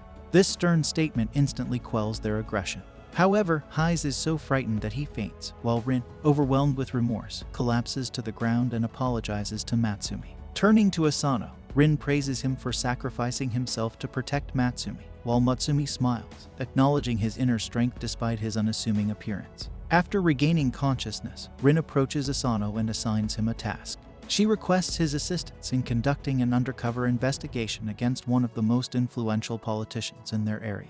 While Matsumi secures Heize, Rin elaborates on the target of their investigation, a politician named Kairo. She reveals that Kairo holds significant influence among the public and is poised to win the upcoming election. Initially, his eccentric appearance and lively campaign rallies masked his true nature. However, it's become apparent that he is nefarious, utilizing a trio of highly skilled spies known as Red, Blue, and Yellow to carry out his sinister deeds. These operatives serve as his enforcers, engaging in activities like extortion, bribery, and even murder to eliminate political adversaries. Despite efforts by government spies to gather intelligence on Kairo, their findings have been limited. They've only managed to uncover a small explosive device, likely procured from abroad with the intent of eliminating opposing leaders. When they attempted to interrogate the seller of the bomb, he provided them with a video recording showcasing the anonymous buyer, further complicating their investigation. Asano is shocked as he watches the video, clearly showing the politician's involvement. However, Rin explains that it's not sufficient evidence to arrest him. Puzzled, Asano asks why he's been chosen for this task. Rin reveals that they've been monitoring the politician for some time, but he's become wary of government spies. They need someone unexpected, an outsider, recently affiliated with one of the independent spy groups. She explains they must alter his appearance, and Sui swiftly cuts Asano's hair while Matsumi dyes it black and dresses him in his secretary's outfit. Seeing his transformed appearance, Asano feels uneasy about impersonating a woman to deceive others. Rin reveals that the politician has advertised for a secretary matching Asano's new appearance, making him a perfect candidate for infiltration. The plan succeeds, and at the next public event, the politician proudly introduces Asano as his new secretary. Amidst the festive atmosphere, loud music blares, but the mood shifts abruptly when protesters storm the stage, decrying the politician as a tyrant who threatens to become a dictator if not stopped. After that, everything turned chaotic as fights broke out and things got messy. In the commotion, a large speaker toppled over, nearly hitting one of the protesters. Surprisingly, Kuro rushed forward, taking the hit to protect the protester. He expressed that public feedback was crucial for his improvement and his party's progress, deeply touching the protester, who shook hands with him amid the cheers of the crowd. An ambulance was called, and Kuro, with a bloody face, was placed on a stretcher. He instructed Asano to return to the office while he joined the spies in the ambulance. Once out of sight, he removed his bandages, revealing his unharmed face, and celebrated his successful media stunt, which was rapidly spreading on the internet. He commended Red for strategically placing the speaker to fall and asked Blue about public opinion, learning that his staged heroic act had increased his popularity even more. Unnoticed by them, Asano had sneaked in and was eavesdropping on their conversations, determined to uncover their illegal activities. He meticulously searched through their documents and belongings, but found nothing incriminating. Despite being around them constantly, he couldn't find any evidence of wrongdoing, yet they seamlessly continued their illegal actions during their election campaign. Confused by their flawless coordination without explicit discussions, Asano recalled their rhythmic dances and realized they were communicating through Morse code. He deciphered their plans to plant a bomb at the upcoming conference attended by the Prime Minister. They intended to frame external forces for the attack while Asano was still present. To thwart their scheme, Asano decided to feign injury during the attack and then publicly denounce the terrorists, while vowing to protect the country. With this plan in mind, Asano prepared himself for the next day's events, ready to foil their sinister plot. Kairo attempts to detonate the bomb but is surprised when nothing happens. Instead, the bomb is tossed into a fountain by Asano in a moment of panic. In response, Kairo draws his gun and shoots Asano, claiming to possess another bomb. He triggers the second bomb, aiming to eliminate the witnesses, but it turns out to be harmless cotton candy, leaving him bewildered. As Asano rises to his feet, realizing Kairo's gun contains only paintballs, he and his allies arm themselves with guns. However, Sui intervenes and disarms them with his swift swordplay, causing the spies to flee in fear. Alone and unarmed, Kairo attempts to retrieve another gun, but Sui swiftly disarms him again and entrusts him to Asano's custody for transport. During the journey, Kuro reveals that he is privy to intimate details of Asano's life and suggests that his family's death was not accidental but orchestrated by unknown assailants. Asano is stunned by this revelation and demands further explanation at gunpoint, unaware that Kuro is amused by his reaction, having successfully manipulated him. The Deputy Prime Minister has been abducted, and his condition is being live-streamed from an unknown location. The Deputy Prime Minister at the recent meeting turned out to be a decoy, and Sui believes that Kuro orchestrated the entire plan. He tasks Asano with interrogating the captured politician to extract the Deputy Prime Minister's location. Kuro, overhearing this, remarks that the timing is convenient since he had also planned to visit the kidnapping site. Suddenly, his restraints fall off, leaving Asano stunned as Kuro drops his earring. The earring reveals itself to be a bomb, which detonates and destroys the entire van. Meanwhile, at the Yozakura mansion, Nanao is experimenting with a new chemical, but a mishap results in a massive explosion. Mutsumi rushes into his room wearing a gas mask and asks if he is alright. Nanao apologizes for damaging the room, but Mutsumi points out that he is in worse shape, with his muscles grotesquely swollen and out of proportion. Nanao resumes his work, explaining to Mutsumi that he is worried about Asano potentially coming home severely injured. This is why he is trying to create a highly effective healing potion. When he asks Mutsumi if she is concerned about Asano, she admits that she is very worried as well. To prepare for Asano's return, she has cooked a grand feast, believing that even if he comes back injured, eating the food will help him recover instantly. Nanao, however, seems skeptical. Mutsumi then wonders what the rest of the family members are doing. Nanao tells her that Kengo is creating a machine-washable face mask for Asano in case he comes back home unrecognizable. Shin is busy disabling the computers of their critics to prevent them from causing a commotion if anything happens to Asano. Shinzo is extremely worried about Asano too, which is why he cannot bring himself to leave the garbage can. Haiz and Fuda, on the other hand, are calmly having tea. Fuda believes there is no need to worry because Asano can handle things when necessary. Haiz has the opposite attitude, wishing for Asano to meet a horrible end. Hearing all this does not ease Mutsumi's anxiety about her husband.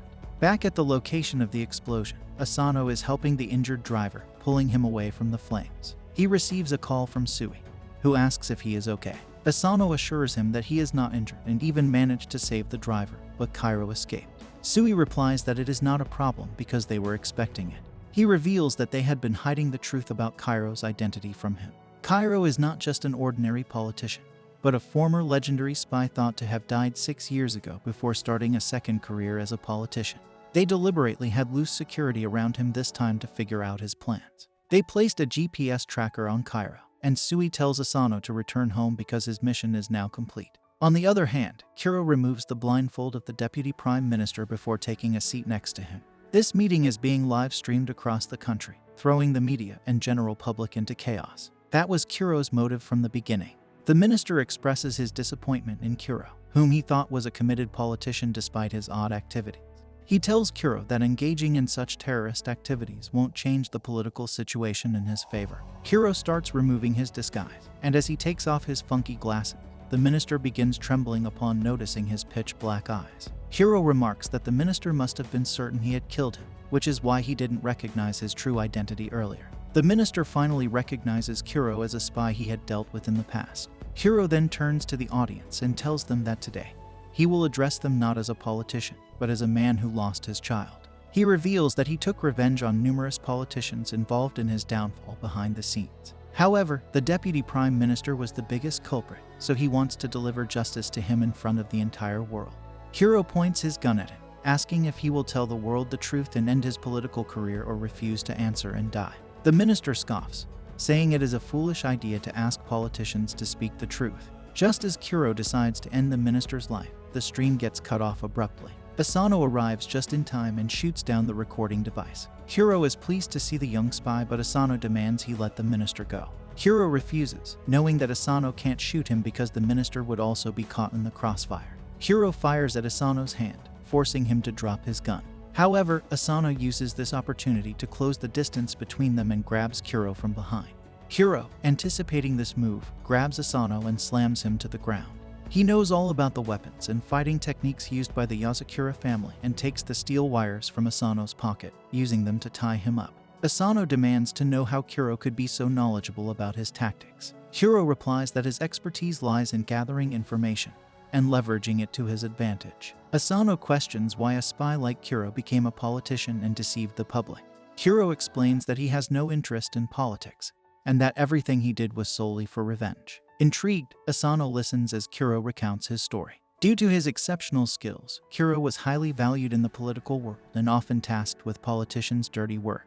However, at home, he was just a loving, albeit foolish, father who adored his daughter. On her birthday, he wore a funky wig and glasses to entertain her, making her laugh at his antics. She remarked that if he wanted to surprise her, he shouldn't have sent the gift in advance. Confused, Kuro saw her pointing at a box in the corner that suddenly exploded, destroying their entire house. Kuro lost his daughter in the explosion and could only cry for her. He realized that his masters had decided to dispose of him now that he had served their purposes.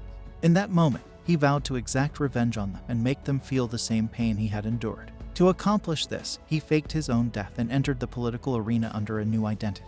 Kuro reveals that once he became a politician, it was easy to use his new position and past achievements to attract his targets, drawing them in close to exact his revenge. Kuro points his gun at the minister, declaring that he is the last one left. Asano suddenly lunges toward Kuro, but 3 of Kuro's spy guards appear out of nowhere and stop him. Kuro tells Asano that he cannot win against them alone. He adds that since Asano has also lost his family, he does not want to hurt him. Instead, Kuro proposes to tell Asano everything he knows about his family's death if Asano steps back now. Asano is tempted but resolute, stating that he wants to know about his family but not at the cost of someone else's life. Just then, Sui arrives and, before anyone realizes it, he cuts a huge hole in the floor. The 3 lackeys and Sui fall through the hole, and Sui asks Asano to deal with Kuro and rescue the minister. Asano attacks Kuro, but Kuro easily blocks his poison-laced knife. Knowing about the poison, Kuro stabs Asano with the knife, causing Asano's muscles to go lax, rendering him unable to fight back. Kuro strikes Asano away, and he lies on the floor bleeding. Asano tries to get up again, but Kuro tells him it is useless. Meanwhile, the 3 spies confront Sui, confident in their abilities. Red specializes in using fire, blue in high-pressure water that can cut through anything, and yellow in electricity that can fry any computer or brain. They boast about being unbeatable together, like Power Rangers. Sui is impressed by their confidence and decides to reveal his trick. He explains that his ability allows him to move very fast and silently, which is highly advantageous in battle. The 3 spy brothers combine their powers and send a giant elemental ball towards Sui. However, Sui uses a special Demon Slayer move to slash through it in one go, defeating the 3 brothers in the same move. He then decides to back up Asano but suddenly senses a presence behind him. Instinctively, he swings his sword at it, only to find nothing there. Despite this, Sui is certain that someone very powerful was there just a moment ago. Back on top, Asano manages to stand up again. Kuro talks to him about how the pain of losing one's family never truly goes away, and tells Asano that he cannot change anything about his life or his current situation. Asano admits that Kuro is right but then remembers a day when he went to pay respect at his parents' grave. Watsumi was praying by Asano's side, giving him strength. With this in mind, Asano charges towards Kuro, who is confident that he knows all of Asano's techniques and weapons. However, just as Asano reaches him, he uses Sui's silent stepping technique and appears behind Kuro before he can even react. Kuro is bewildered by how Asano knows this technique. It turns out that Hise had warned Asano about the dangers of fighting a pro, as they tend to know everything about their opponent. Hise explained that this overconfidence can be used against them since they lose their ability to deal with the unexpected. He advised Asano that even an imperfect or unrefined technique could surprise and work against a seasoned pro. Asano reaches behind Kuro, grabs his arm, and cracks open the antidote to the poison hidden in his teeth. Kuro tries stabbing him with a knife again, but Asano blocks the attack with synthetic skin on his arms. Kuro loses the knife and pulls out his gun, but Asano is already too close to let him take a shot. Asano pushes Kuro's hand back, jamming the gun with slime. Kuro pulls out a second gun, but Asano chops it with the steel spider wire and pins Kuro to the ground. Kuro realizes that his excellence in gathering information has led to his downfall.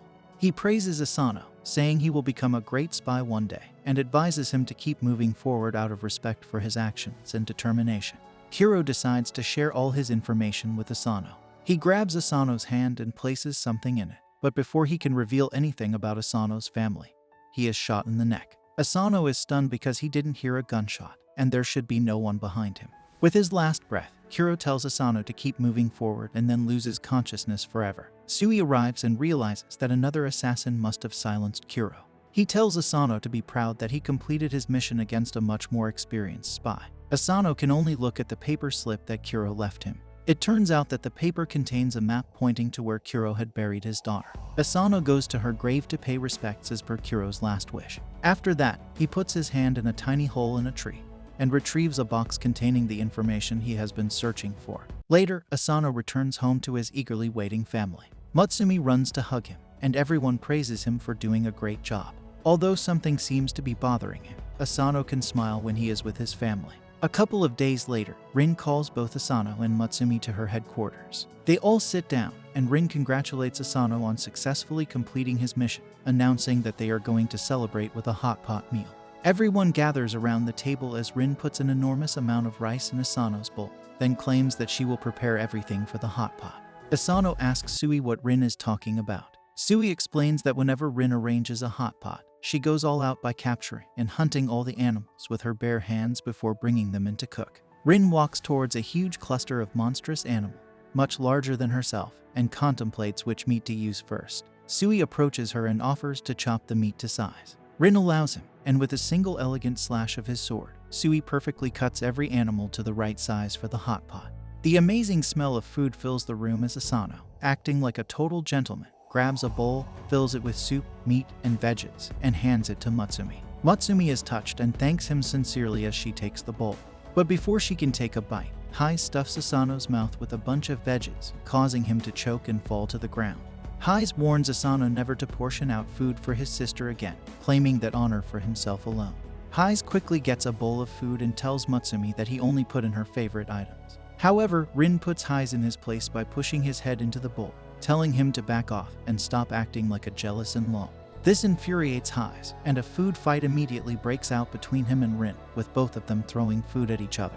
The others quickly move out of the way to avoid getting caught in the crossfire. Toga, extremely hungry and unable to bear seeing all the food go to waste, tries to get a bowlful before it all spills. However, he ends up with a fish cake hitting his face, knocking him out into Asano's arms. Meanwhile, Sui remains his cool self, dodging the flying veggies with ease and catching the meat pieces midair to eat them. Sui explains to Asano that dodging something not aimed directly at them is easy. He grabs a couple of bowls, uses his special walking technique to fill them with food, and hands one to Mutsumi, who then gives one to an impressed Asano while keeping the other for herself. Sui warns Asano to be careful with the walking technique as it can be hard on their bones and cause permanent damage. Before Asano can respond, a piece of hot meat slams into his face, making him scream. Sui continues to nonchalantly pick and choose what he wants to eat, grabbing it from the air. Eventually, everyone has eaten their fill. Oga and Rin fall asleep on the floor, while Sui efficiently cleans up the mess. Meanwhile, Asano sits behind a shelf, contemplating a small cube, wondering if it holds the truth about his family's death, as Kuro claimed. Mutsumi surprises him by sitting beside him and asking if the cube contains information about his family. Asano confirms that it does. She asks why he looks so stressed, and he admits that although he instinctively tried to save the Prime Minister from Kira, there was a split second where he thought that if he found his family's killer, he would dedicate his life to eliminating them. This makes him feel equal to Kira, leaving him questioning his right to condemn him. He fears uncovering the secret might change him. Without saying anything, Mutsumi kisses him on the cheek, surprising him. When he asks why, she smiles and says she just wanted to comfort him. At that moment, the cube opens and a marble falls out. Asano grabs the marble, puzzled by its purpose. Hai appears, explaining that the marble is a special device containing optical information. Asano notices Hai's bloodshot eyes, realizing Hai must have seen Mutsumi kiss him and is now preparing to vaporize him in a jealous rage. Luckily, Rin intervenes, grabbing Hai from behind and urging Asano to run away quickly. Later that day, Asano and Mutsumi return home. Asano feels extremely tired, his body heavy, and suddenly realizes someone is sitting on his head. It's Ayaka, the assassin, dressed in a maid outfit. Surprised, Asano asks what she's doing there. Ayaka explains that Mutsumi asked her to stay, and Mutsumi confirms that Ayaka will be their live-in maid, handling day-to-day tasks. Ayaka starts dancing around Asano, claiming she knows everything that has happened and about the optical drive he received. When Asano asks how she knows, Ayaka reveals that she is a spy and knows everything, grabbing the marble from his pocket. Asano tries to take it back, but Shin, with sleepy eyes, enters the room, takes the marble from Ayaka, and examines it. Shin notes that the marble is extremely old and slightly damaged, saying it will take considerable time to extract the data. While Mutsumi calls Ayaka over to teach her how to make good tea, Asano questions the wisdom of having a spy assassin in their house. Ayaka argues it's perfect timing, explaining that Asano's bounty has significantly increased due to his last mission, making him more prominent in the underworld and likely to face numerous assassination attempts. To prepare him, she will try to assassinate him daily while he practices evading her attacks. She throws a bunch of forks at him, leaving Asano pondering the kind of life he is now destined to live. Later that evening, Asano is utterly exhausted from training. He lies down on the table, unable to move, while Mutsumi offers to make him some tea. He thanks her but says he wants to take a bath first. He heads to the bathroom for a refreshing shower, only to be startled by Ayaka emerging from the bathroom. She begins clicking pictures of him, stating that it's essential for a spy to be vigilant, especially when they're vulnerable. Ayaka continues snapping pictures and then grabs a bottle, squirting an acidic solution that burns the walls. Asano dodges frantically, trying to escape. Suddenly, the house's defense system activates, shocking Ayaka in the bathtub. Ayaka, now trapped, warns Asano not to come near, as he would get shocked too. Desperate to save her, Asano breaks through the wall and finds the main power outlet.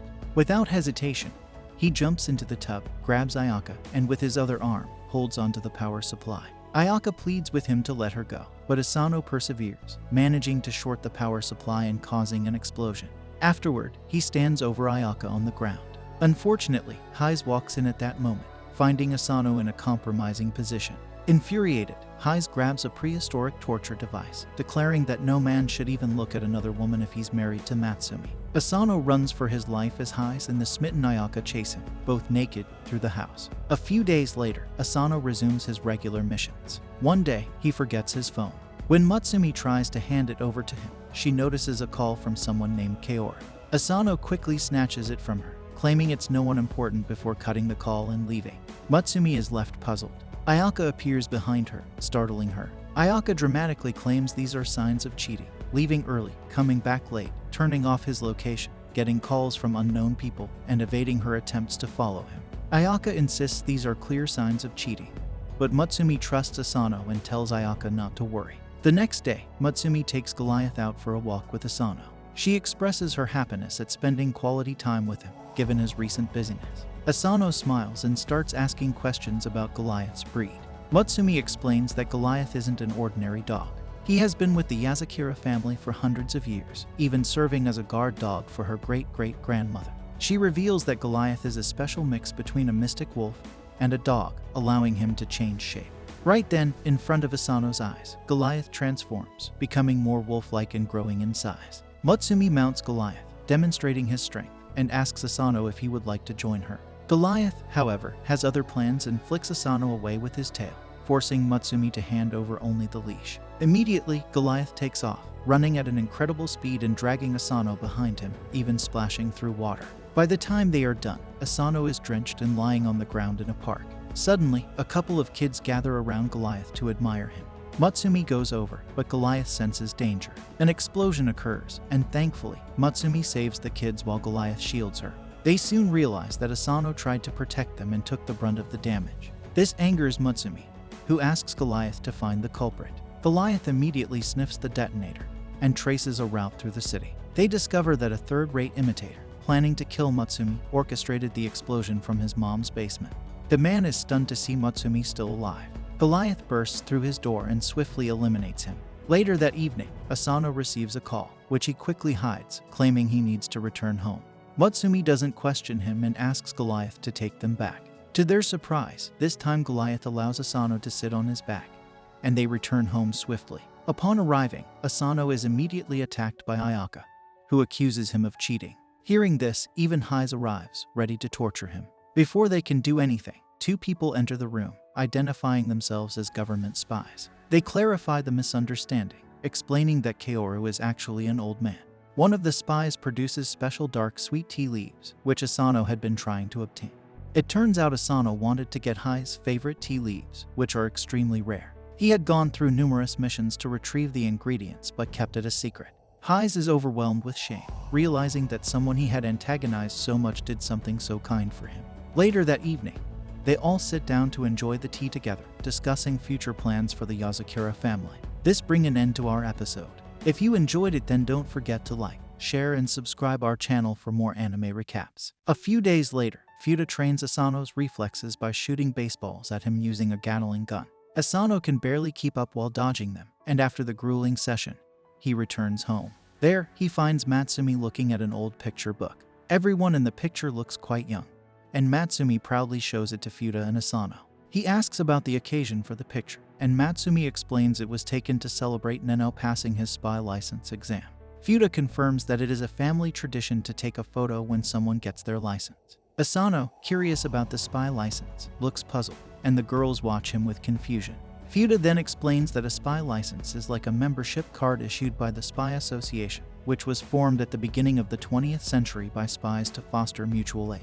The association conducts exams each year, and those who pass receive a spy license. Fuda shows her golden license, the highest rank, and explains that licensed spies can get intel and job references from the association, along with other benefits. Everyone starts at bronze rank, and by passing advancement exams, they can raise their level. As the levels increase, so do the difficulty of missions and benefits. Asano expresses a desire to take the license examination, and Fuda encourages him. Just then, Haiz arrives, having overheard the conversation. He reminds Asano that every family member has passed on the first try and warns him that if he doesn't, things will be bad. Haiz starts chasing Asano around the room. Suddenly, they hear Ayaka screaming and find her crying and apologizing to Shin in her room. Everyone asks what happened, and Shin explains that Ayaka accidentally caused a glitch in her program by touching the cables. Suddenly, a horror scene from a movie plays on the giant screen, causing Asano to freak out. Matsumi and Shin realize Fuda is frozen with fear. Her siblings sigh as they take her out, bundled up in a blanket and shivering. Matsumi explains that Fuda is terrified of ghosts because her powers don't work on them. Shin recounts how Fuda once destroyed a haunted house in the past. Matsumi comforts her, saying she will be fine after resting, but Fuda remains scared of every sound, climbing on Matsumi's head when the wind rattles the windows. Shin mentions supposed paranormal activities in the house, which freaks out Fuda even more until Matsumi stops her from pulling Shin's hair out. Fuda becomes very clingy, needing to be surrounded by her siblings and even asking Shin to accompany her to the washroom. When a horror program comes on TV, Shinzo shoots the remote to change the channel. Kengo tries to play pranks on her, but everyone reprimands him. After a day of caring for Fuda, Matsumi takes her to bed and asks Asano to stand guard so they can sleep peacefully. Fuda is still shivering, so Matsumi decides to read her favorite bedtime story, a modern adaptation of a famous Japanese folktale. As Matsumi reads about an old lady finding a baby boy in a river during a brutal war, she falls asleep, and Asano takes over. He reads about the boy growing up to become humanity's hope and eventually killing his demon best friend in the final battle. Asano finds the story cringeworthy, but Fuda claps, having returned to normal. Fuda apologizes to Asano for showing her vulnerable side. She explains how her mother used to read this story to her and how she feared losing what she held dear after her mother died. Fuda admits feeling like a failure as the eldest daughter because she needs to be cared for instead of protecting her sibling. Asano empathizes, sharing his fear of losing loved ones motivates him to become stronger. Fuda chuckles and asks him to go to his room, thanking him again and wishing him luck for his license examination.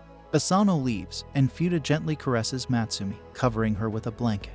On the day of the spy license examination, the first task is to run with heavy weights tied to their feet. Matsumi watches from the waiting area, cheering on Asano, who surpasses everyone and finishes first. While most are impressed, some are displeased. Later, Asano eats rice balls made by Matsumi, who tells him to rest before his next test. The Mohawk guy he defeated earlier plans to attack Asano but is stopped by another participant, Hoshi, who uses a fan to blow him away. Asano thanks Hoshi, who reveals he was just protecting what he loves. Hoshi behaves creepily, taking close-up pictures of Asano and showing off a tiny doll he made from Asano's mission clothes and hair. Asano is freaked out, but the next test, freeing themselves from chains underwater, begins. Asano completes it easily, with Hoshi nearby, still making comments. The next test involves hide and seek with execution, and Hoshi continues to pester Asano. The final test is defusing a bomb, which Asano clears with time to spare, followed by a written exam with eliminations for wrong answers. Asano struggles with the exam until Hoshi shows him his answer sheet. After the last test, the contestants are told to collect their licenses but face one final challenge as the hallway crumbles. Asano and Hoshi dodge traps, but Mohawk hits Asano, knocking him down. Hoshi helps Asano, using his fan to lift them both to safety, and reveals he is a silver-ranked spy and the proctor for the exam. He explains that the tests were designed to check skills and judge character, declaring Asano has a character worthy of respect.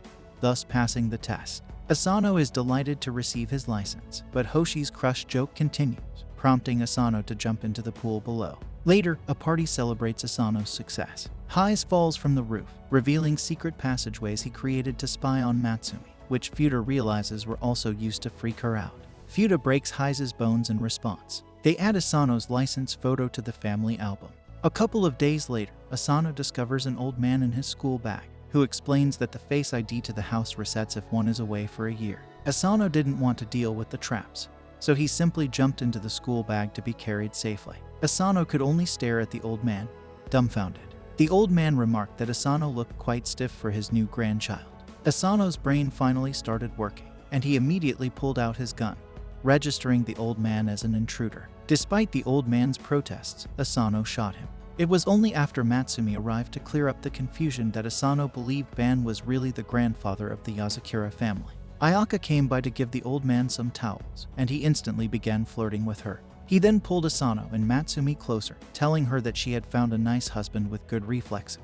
Ban even gave them a wedding gift, a thick bundle of money. Matsumi asked if he had come all this way only for that, and Ban affirmed but claimed there was something else too. Suddenly, Ban started pulling Asano away with him, saying it was time for some valuable life lessons from Grandpa. However, he found himself tied by Hise's spider threads. Hise asked the old man what he was doing there, and Ban asked if Hise was not abroad on a mission. Hise replied that he had an emergency mission from the police to bring back the escaped convict from the Yozakura family. Asano was aghast by this information, but Ban claimed that Hise's words were misleading. Ban explained that he was permanently stationed inside the prison to act as a spy and gather information from the underworld criminals. Ban said he would return soon, so he just wanted to let loose for a couple of hours before that. Hise denied the request, knowing Ban was a womanizer who spilled all secrets when drunk in the company of pretty women. Hise told him that his vacation was over, and Ban simply asked him not to get cocky because he was still his grandpa. Ban casually slipped through the spider threads and activated a smoke bomb using his watch. When the smoke cleared, Ban had vanished, taking Asano along with him. Hise received a call from the police officer in charge of Ban, informing him that he had sent Asano to track the old man. Meanwhile, Goliath came to Matsumi, holding a picture of a man and a woman in his mouth, which reminded her of something. Later, Hise called Asano and told him about Ban's superpower, which allowed him to manipulate his bones for extreme flexibility. Ban had gathered too much information over the decades, and almost everyone in the spy world was out to get him. Hise asked Asano to apprehend Ban, even if he had to rough him up a bit. Luckily, Asano was with Ban in an exclusive bar where the old man was boasting about his wealth and information. Ban spilled some top-secret information to the girls, and Asano tried to shut his mouth, but Ban easily slipped from his grip. He told Asano that he was too young to stop him. However, Ban found himself stuck in place with a special sticky slime prepared by Nana. But Ban easily slipped out of his clothes and posed in front of the girls, challenging Asano and telling him he would train him. Asano charged at him, but Ban dodged all his attempts to subdue him without breaking a sweat. After Asano tired out, Ban patted his back and predicted that he would be able to graze him in about 5 years. Asano asked why Ban had to break out of prison to see them, as he could have waited until his mission was over. Ban replied that he had to do it today, claiming a youngster like Asano wouldn't understand his reasons. Just then, the bartender arrived with Ban's favorite drink. Ban offered some to Asano, but he refused, saying he was not of age yet. Ban called him a beta male and asked how he was going to give him a great-grandchild like this. Asano freaked out, and Ban teased him with graphic stories of him and his wife Keiko making out. Ban recited how his life was worthless and full of solitude before he met Keiko. He said it was a rainy day, and he was injured from a mission when Keiko found him, changing his life for good. Ban said his wife was too good for him, and he felt Asano was like him. That was why he wanted to talk to him as his senior who married into the Yozakura family. Ban told him to cherish the present so that he had no regrets. Asano poured Ban a drink, telling him to rest assured. He claimed Matsumi had made him the happiest man in the world, and he planned to cherish and protect her always. Ban gulped down the drink, told Asano he liked him, and began getting closer to him. He was unaware that an old lady was calmly walking towards him until she put special handcuffs around his arms and hers. She knew he would be there and told him that if he took his hand out of the handcuffs by force or trickery, they would explode. She asked him to behave well if he didn't want to blow off his wife's hands. Matsumi arrived and apologized to Asano for being late, introducing the old woman as Grandma Keiko. Asano was shocked because he thought Keiko was dead based on Ban's story, but she was very much alive. Ban clung to his wife, telling her he had ordered her favorite drink and had asked the girls earlier about presents for her since it was their anniversary. Keiko refused to indulge him and quietly sent him back to prison despite his crying and protesting. Asano finally understood why the old man broke out of prison today, and Matsumi said she only remembered after seeing the picture of their youth. Asano remarked that he understood Grandpa's feelings as well, and Matsumi suddenly blushed. She had been hiding earlier and heard Asano talking about how she made him the happiest man. With those feelings in her heart, she grabbed his hand. The next day, Matsumi showed Asano some pictures of Keiko and Ban, who managed to convince his wife to go on a date with him before returning to prison. Asano said that one thing everyone could learn from Ban was to be romantic even at an old age. A couple of days later, Ban broke out of prison again to see his family, but only found the maid Ayaka there because everyone else had gone on their monthly family shopping trip. They had lunch at a fancy restaurant, and everyone had plans for the rest of the afternoon. Hais tried to leave first, but Fuda grabbed his hand and asked him to pay the bill as the eldest son. He said he would only pay for Matsumi's bill, but she gave him a cute and innocent look, and he immediately paid for everyone's food. With that, everyone went their separate ways, and Asano recalled the time he used to come to the mall with his family. Matsumi called for his attention, and he asked her what they were going to buy. She told him some routine grocery items, but ended the list with ammo and grenades. She wasn't joking and bought some grenades from a hidden device in the mall. Next, they went to a Starbucks in the mall, and Matsumi ordered 100 kilos of iron tapioca coffee. Asano was confused, but the barista understood her order and delivered 100 kilos of rifle ammo to them. Asano finally understood that this place was where spies, assassins, and all members of the underworld could buy their supplies. Meanwhile, Shin and Shinzo were at the shop of a feeble old man who sold them a chip to process information from the old memory ball. Shinzo was confused about which gun to buy, but Shin knew his habits and told him to pick the one in the left hand. Fuda was getting a hardcore massage from a muscle granny who told her to take better care of her body because she could tell Fuda had been overworking. Nana was buying high-concentration cyanide pills, and Kengo was buying face packs to ensure his skin remained smooth even after wearing lots of disguises. Hais entered a mysterious bookshop and bought a rare horror book with mischievous intentions. Asano also went to a specialized laundromat where they made ordinary clothes bulletproof and removed blood stain. Suddenly, a crying girl grabbed his arm, calling for her dad. Asano took the girl to Matsumi and explained that she had lost her parents in the mall. Matsumi tried to comfort the girl, named Suzu, and learned that some scary people had taken her dad downstairs. Matsumi got alert and pressed a secret code on the elevator, taking them to the basement, where they sold things too dark and edgy for the main mall. As they reached the basement, Asano was shocked because it looked like a scene from a dystopia. They kept walking until the girl recognized her dad's voice crying for help. His former boss was trying to force him to do their dirty work again, and when the man refused, the boss tried to gouge his eyes out. Asano stunned the boss by shooting him, and Suzu was reunited with her dad. Matsumi said they should get out now, but then they found themselves surrounded by trouble. No one wanted to mess with the head of the Yozakura family, but they were aware of the bounty on Asano's head and immediately pounced on him to capture him. He panicked as he was jumped by the lowlifes, but Hais came to the rescue and dealt with the attackers in one go. Asano was relieved to see him, but then he noticed the book in Hais' hands, a collection of torture methods, and realized Hais planned to try them out on him. The lowlifes hesitated to attack, but the Baldy thought the numbers were still on their side. On the day Teo and his family were driving down the highway, Teo was enthusiastically demonstrating his video game skills to his younger brother. Meanwhile, his mother was complaining that he invested far more effort into his video games than he did into his schoolwork. However, his father wasn't much better. He was so focused on his job that he hardly spent any time with the family. Recently, his father had taken some time off work, so they planned a camping trip. Unfortunately, it started raining just as they arrived, threatening to ruin their plans. His father apologized to everyone, but Teo reassured him that it was okay and continued playing his game.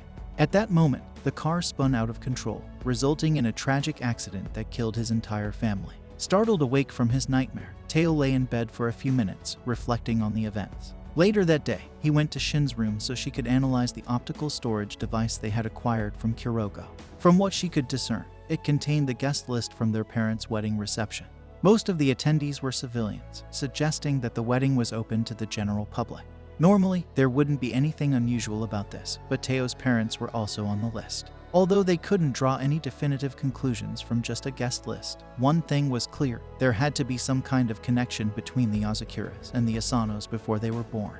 Teo seems oddly calm about the revelation, but ever since Kuragao told him that someone was behind his family's death, he has mentally prepared himself for anything. At the moment, he's more concerned about Mutsumi, who nearly died of shock. She starts crying and tells Teo that she thinks they should get divorced because she feels unworthy of being married to him. Mutsumi is convinced that his parents died because they got involved with her family, leading her to feel immense guilt. However, Teo grabs her hand and tells her that they don't know if the Yozakura family caused the accident.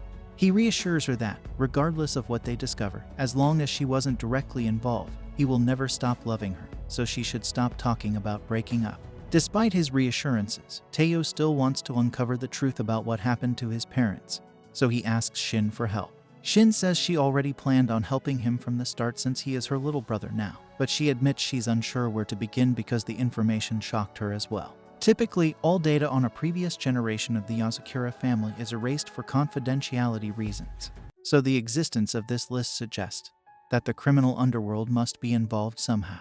With no other leads, Shin suggests it might be worthwhile to visit the Library of the Dead, where all information ultimately ends up. Following Shin's instructions, Teo heads to the park and finds a manhole cover in the ground. As he descends, Shin informs him that the Library of the Dead is a private organization sponsored by the Spy Association. The information there is highly reliable, and he may discover the real reason his parents died. However, Shin reminds him to be cautious because places like this are never easy to navigate. As Teo enters the library, he sees a man reading a book and laughing, but in the next moment, the man is stabbed through the head by the librarian, who enforces the quiet policy with deadly seriousness. Teo is relieved he didn't accidentally make a sound.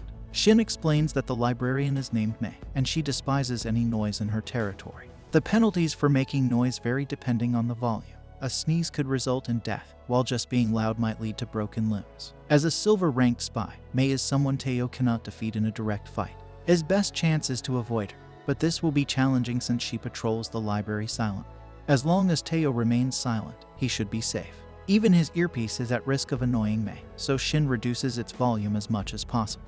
As Teo sneaks around the library, he witnesses Mei take out a man simply because she didn't like his face. That seems particularly unfair to Teo. Teo continues searching the library as more and more people are killed for making even the slightest noise. At one point, Teo accidentally drops a book while searching, which would be enough to get him killed. Fortunately, he catches it before it makes any noise, much to the relief of everyone around. Despite his efforts, Teo struggles to find anything because of the library's complex organization. Eventually, he discovers a folder containing civilian records from the past 10 years. Inside, he finds his father Hada Sano's records, but the file provides no useful information.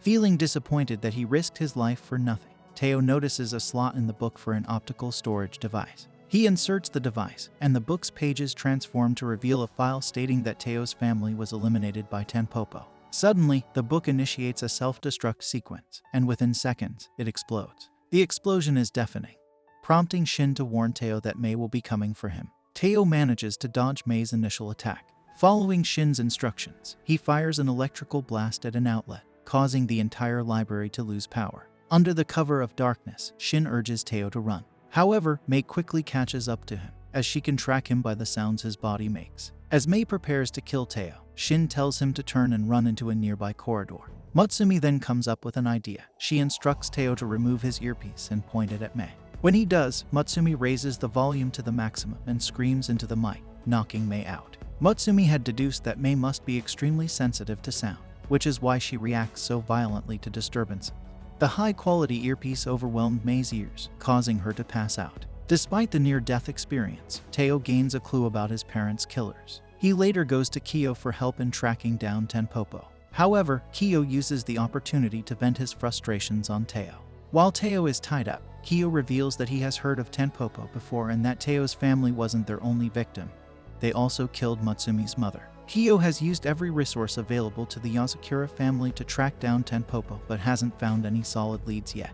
Kyo explains that Tenpopo is a powerful organization targeting Mutsumi, and all their members have dandelion tattoos on their hands. Despite his frustration, Teo asks Kyo not to take it out on him. Kyo calms down and thanks Teo for his recent revelation about Tenpopo's involvement in his parents' deaths, which helped narrow down his search. Kyo discovered that around the time Teo's family died, 15 other medical professionals died in similar accidents. All of these individuals had interactions with the director of the Kawashita clinic, Makoto. While Makoto may not be the mastermind, he is definitely involved. Tanpopo killed Mutsumi's mother, Teo's family, and now they are after Mutsumi as well. Kyo asks Teo if he would join him in exposing the truth about Tanpopo, and Teo readily agrees. To gather more information, Teo goes undercover at the Kawashita medical clinic as an old man with chronic lung disease, with Mutsumi posing as his elderly wife. Mutsumi enjoys playing her role, but she becomes concerned when Teo genuinely starts acting like an old man. When she inquires, Teo explains that Kyo forced him to wear heavy weights on this mission despite the danger. Mutsumi decides she will have a word with Kyo when they get home. Teo gets called next, so Mutsumi wheels him over to the doctor, bringing him face to face with Makoto.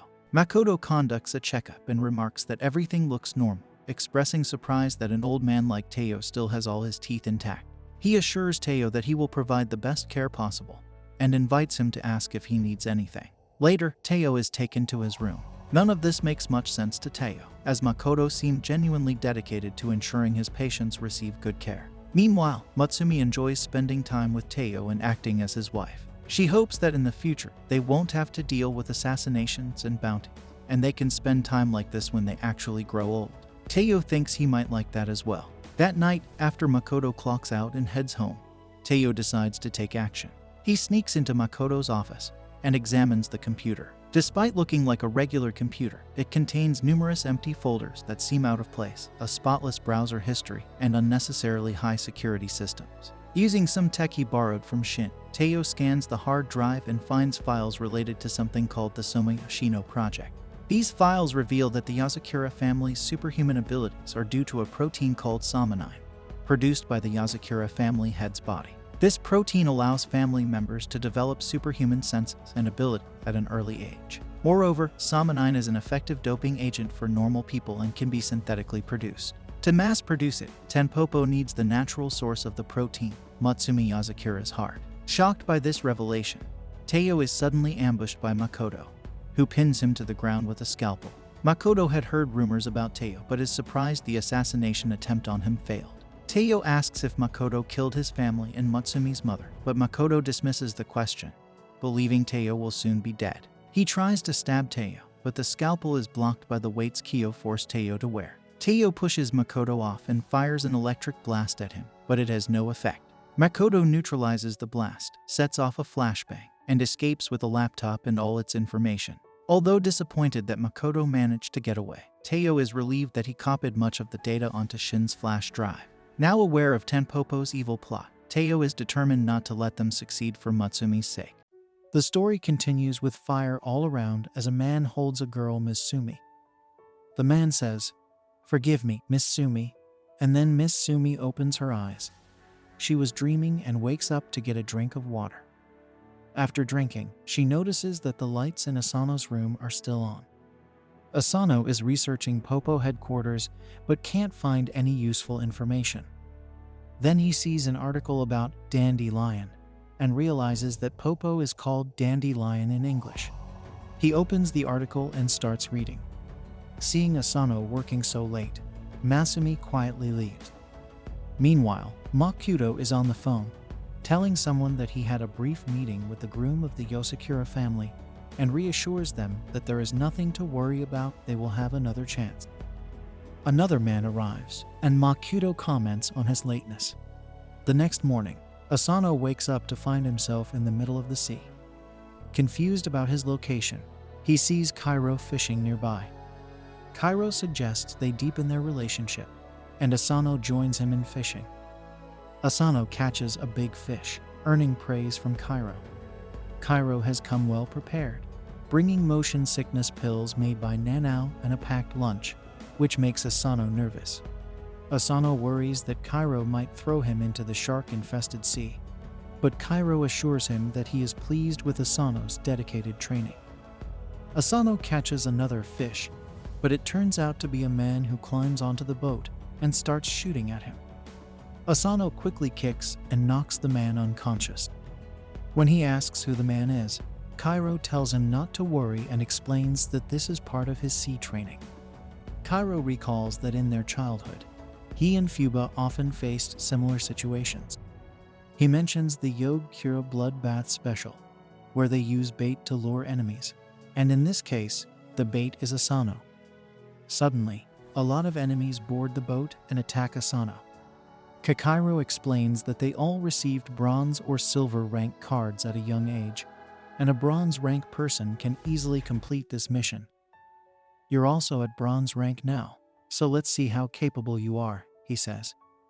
Asano puts up a tough fight against many enemies and defeats them. To escalate the situation, a torpedo hits their boat, breaking it into pieces. Asano emerges from the water on a piece of the boat, saving his enemy, while Kakairo floats nearby. Suddenly, Asano sees the symbol of the Ten Popo organization, realizing that the torpedo was fired by them, not Kakairo. This sea route is used by the Ten Popo organization for smuggling, and they've set many traps here. Kakairo, aware of this, asks Asano if he understands the gravity of enmity with Popo. He explains that the organization is as powerful as a government-level military network, and even 5 gold-ranked spies would struggle to complete this mission. He doubts that a bronze-ranked novice like Asano can face them, suggesting he should accept defeat now. Asano, however, refuses to give up as long as their target is Misami. Hearing this, Kairo catches Asano in his tentacles and throws him into the air. Asano sees a torpedo coming at him, but uses the thread of his belt to move ahead of it. Kairo informs him that a second torpedo will arrive in 30 seconds, threatening everyone but Kairo, reminding Asano of his tendency to save others by risking his life. Kairo challenges him to act as a professional spy. Asano, propelled by the fast-moving water, reaches the torpedo. Using a small knife, he removes the upper part of the torpedo and starts tampering with its wires, causing a small short circuit. With all his strength, Asano successfully stops the torpedo, which then drifts towards Kairo and stops. The enemies Asano had earlier fought now become his fans, grateful for saving their lives. We then see a submarine in the sea being approached by an unidentified object. Kakairo, unimpressed by the weapons, cuts the submarine with his nets, causing a massive explosion. By evening, Kakairo and Asano are wandering the sea. Kakairo praises Asano's performance, giving him 2 stars out of 5.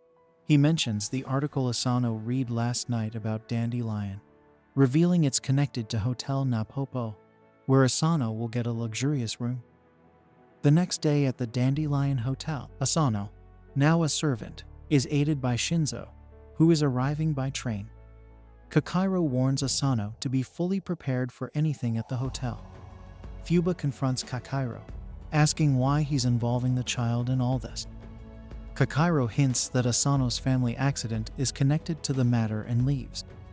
At the hotel, Asano tries to use the elevator to the 50th floor, but gets punched when an error occurs. A worker explains that only a few people can access those rooms through facial recognition. Determined, Asano decides to climb from the outside. Reaching the 40th floor, he sees an old man arguing with his girlfriend, who starts throwing things, breaking the glass. Asano loses his balance and falls into a pool. Emerging from the water, he says, "I narrowly missed this opportunity." He narrowly escaped death, but then hears a woman talking. Tama has fallen asleep again. When Tama wakes up, carefully bring her to the 47th floor. Asano gets an idea. Meanwhile, no man receives a report about a suspect in the hotel behaving strangely, possibly a spy. He says to Mako, "You've done something strange again, haven't you?" No man then adds, "This is the owner of Dandelion Cooking Yoga." But Mako says, "Look, I made this for you." No man replies, "You really like sewing a lot. By the way, I brought a new batch for you today. It's a new and improved version with fewer side effects. You can use it whenever you want." Suddenly, they are attacked by a dog. But it's not a dog, it's Asano. Both of them are shocked. Mako recognizes Asano and says, "You really try a lot. I wish you could do something new. I would have time to talk to you, but I am very busy." Suddenly, a helicopter appears behind them, and no man breaks a window, throwing the glass at Asano.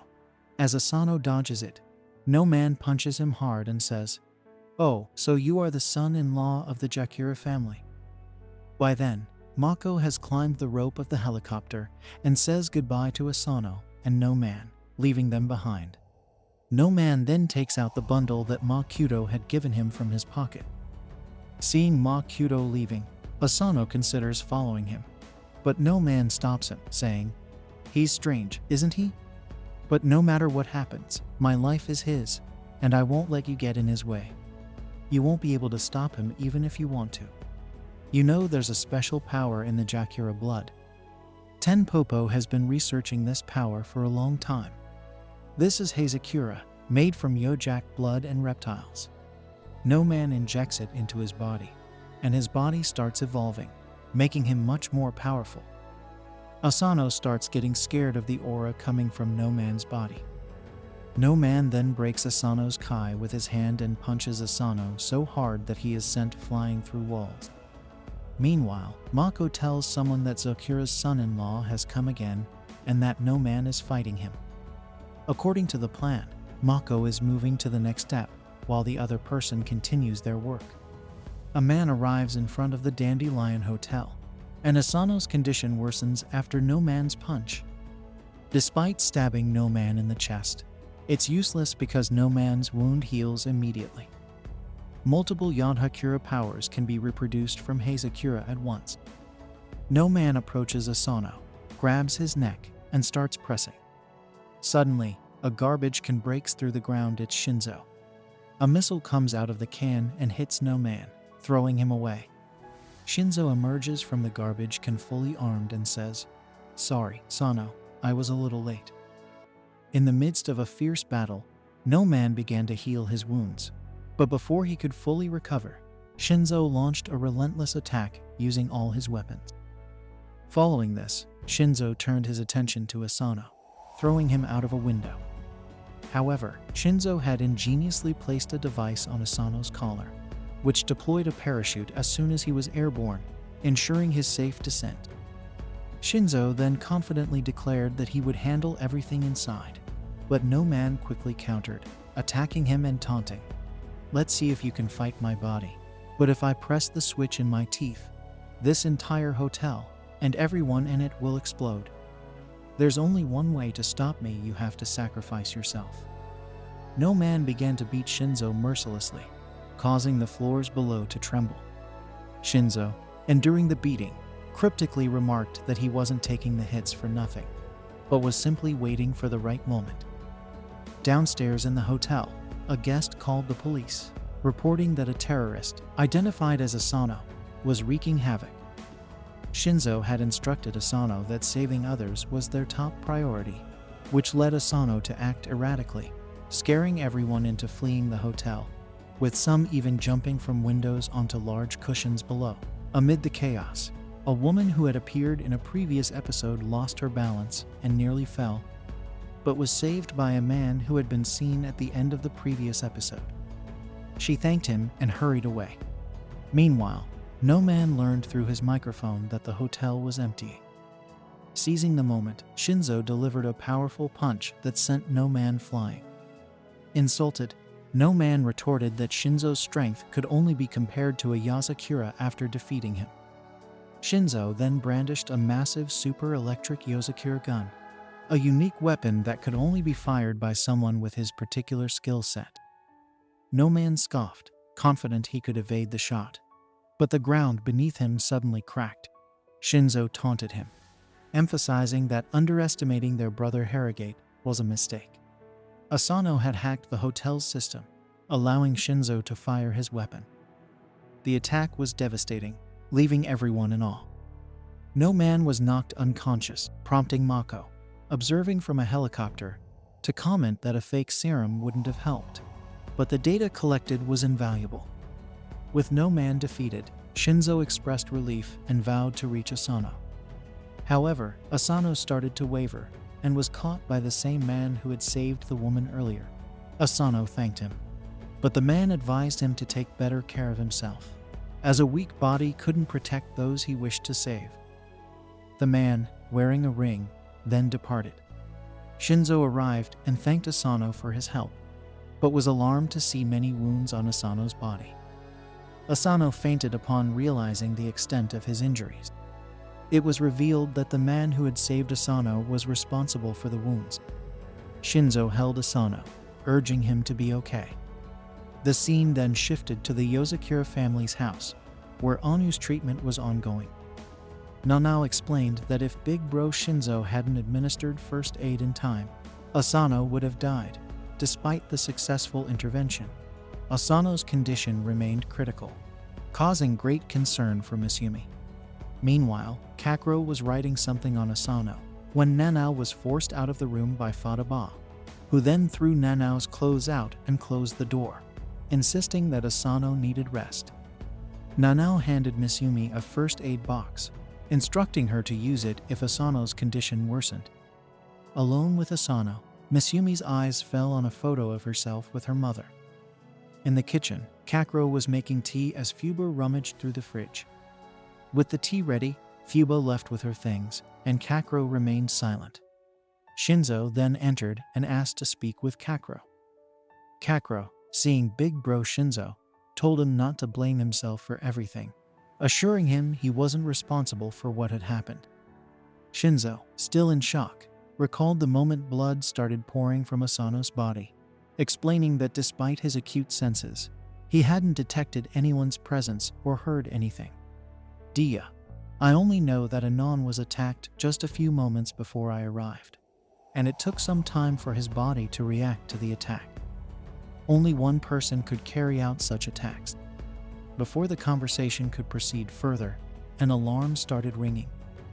Nanao, Shin, and Kengo rushed into the patient room, revealing that an intruder had entered their house. This alarm served as a warning and emitted its sound based on the number of enemies. The sound of a crow indicated fewer than 10 enemies. A rooster's crow indicated fewer than 100. But a bush burble signified more than 1,000. Enemies had surrounded the Yozakura's house from all sides, and the drug or serum in no man's body had been injected into all of them. One man, eager to attack, declared he would go first, refusing to follow orders. Another person grabbed his skull, enforcing discipline.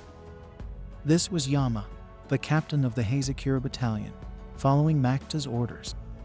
Everything that had happened so far was part of his plan to defeat a Yozakura. He knew that if someone in the family got injured, all the siblings would gather together, making it difficult for the Yozakuras to escape. Their objective was clear: to kill everyone except Masumi. The Yozakura battalion began moving forward to attack the Yozakuras.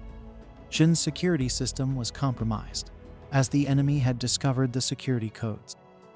As the Yozakura battalion neared the house, they faced Goliath. In an instant, Goliath enlarged himself, making the rest of the people look very small in comparison.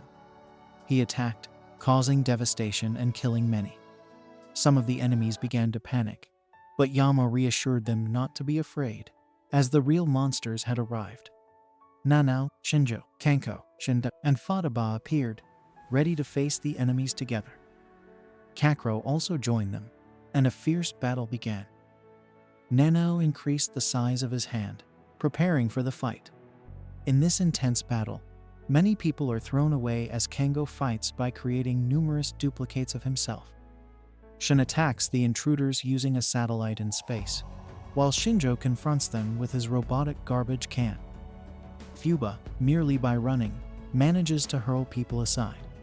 However, these enemies stand up again, thanks to a special drug in their bodies that renders Nanao and Shin's attacks ineffective.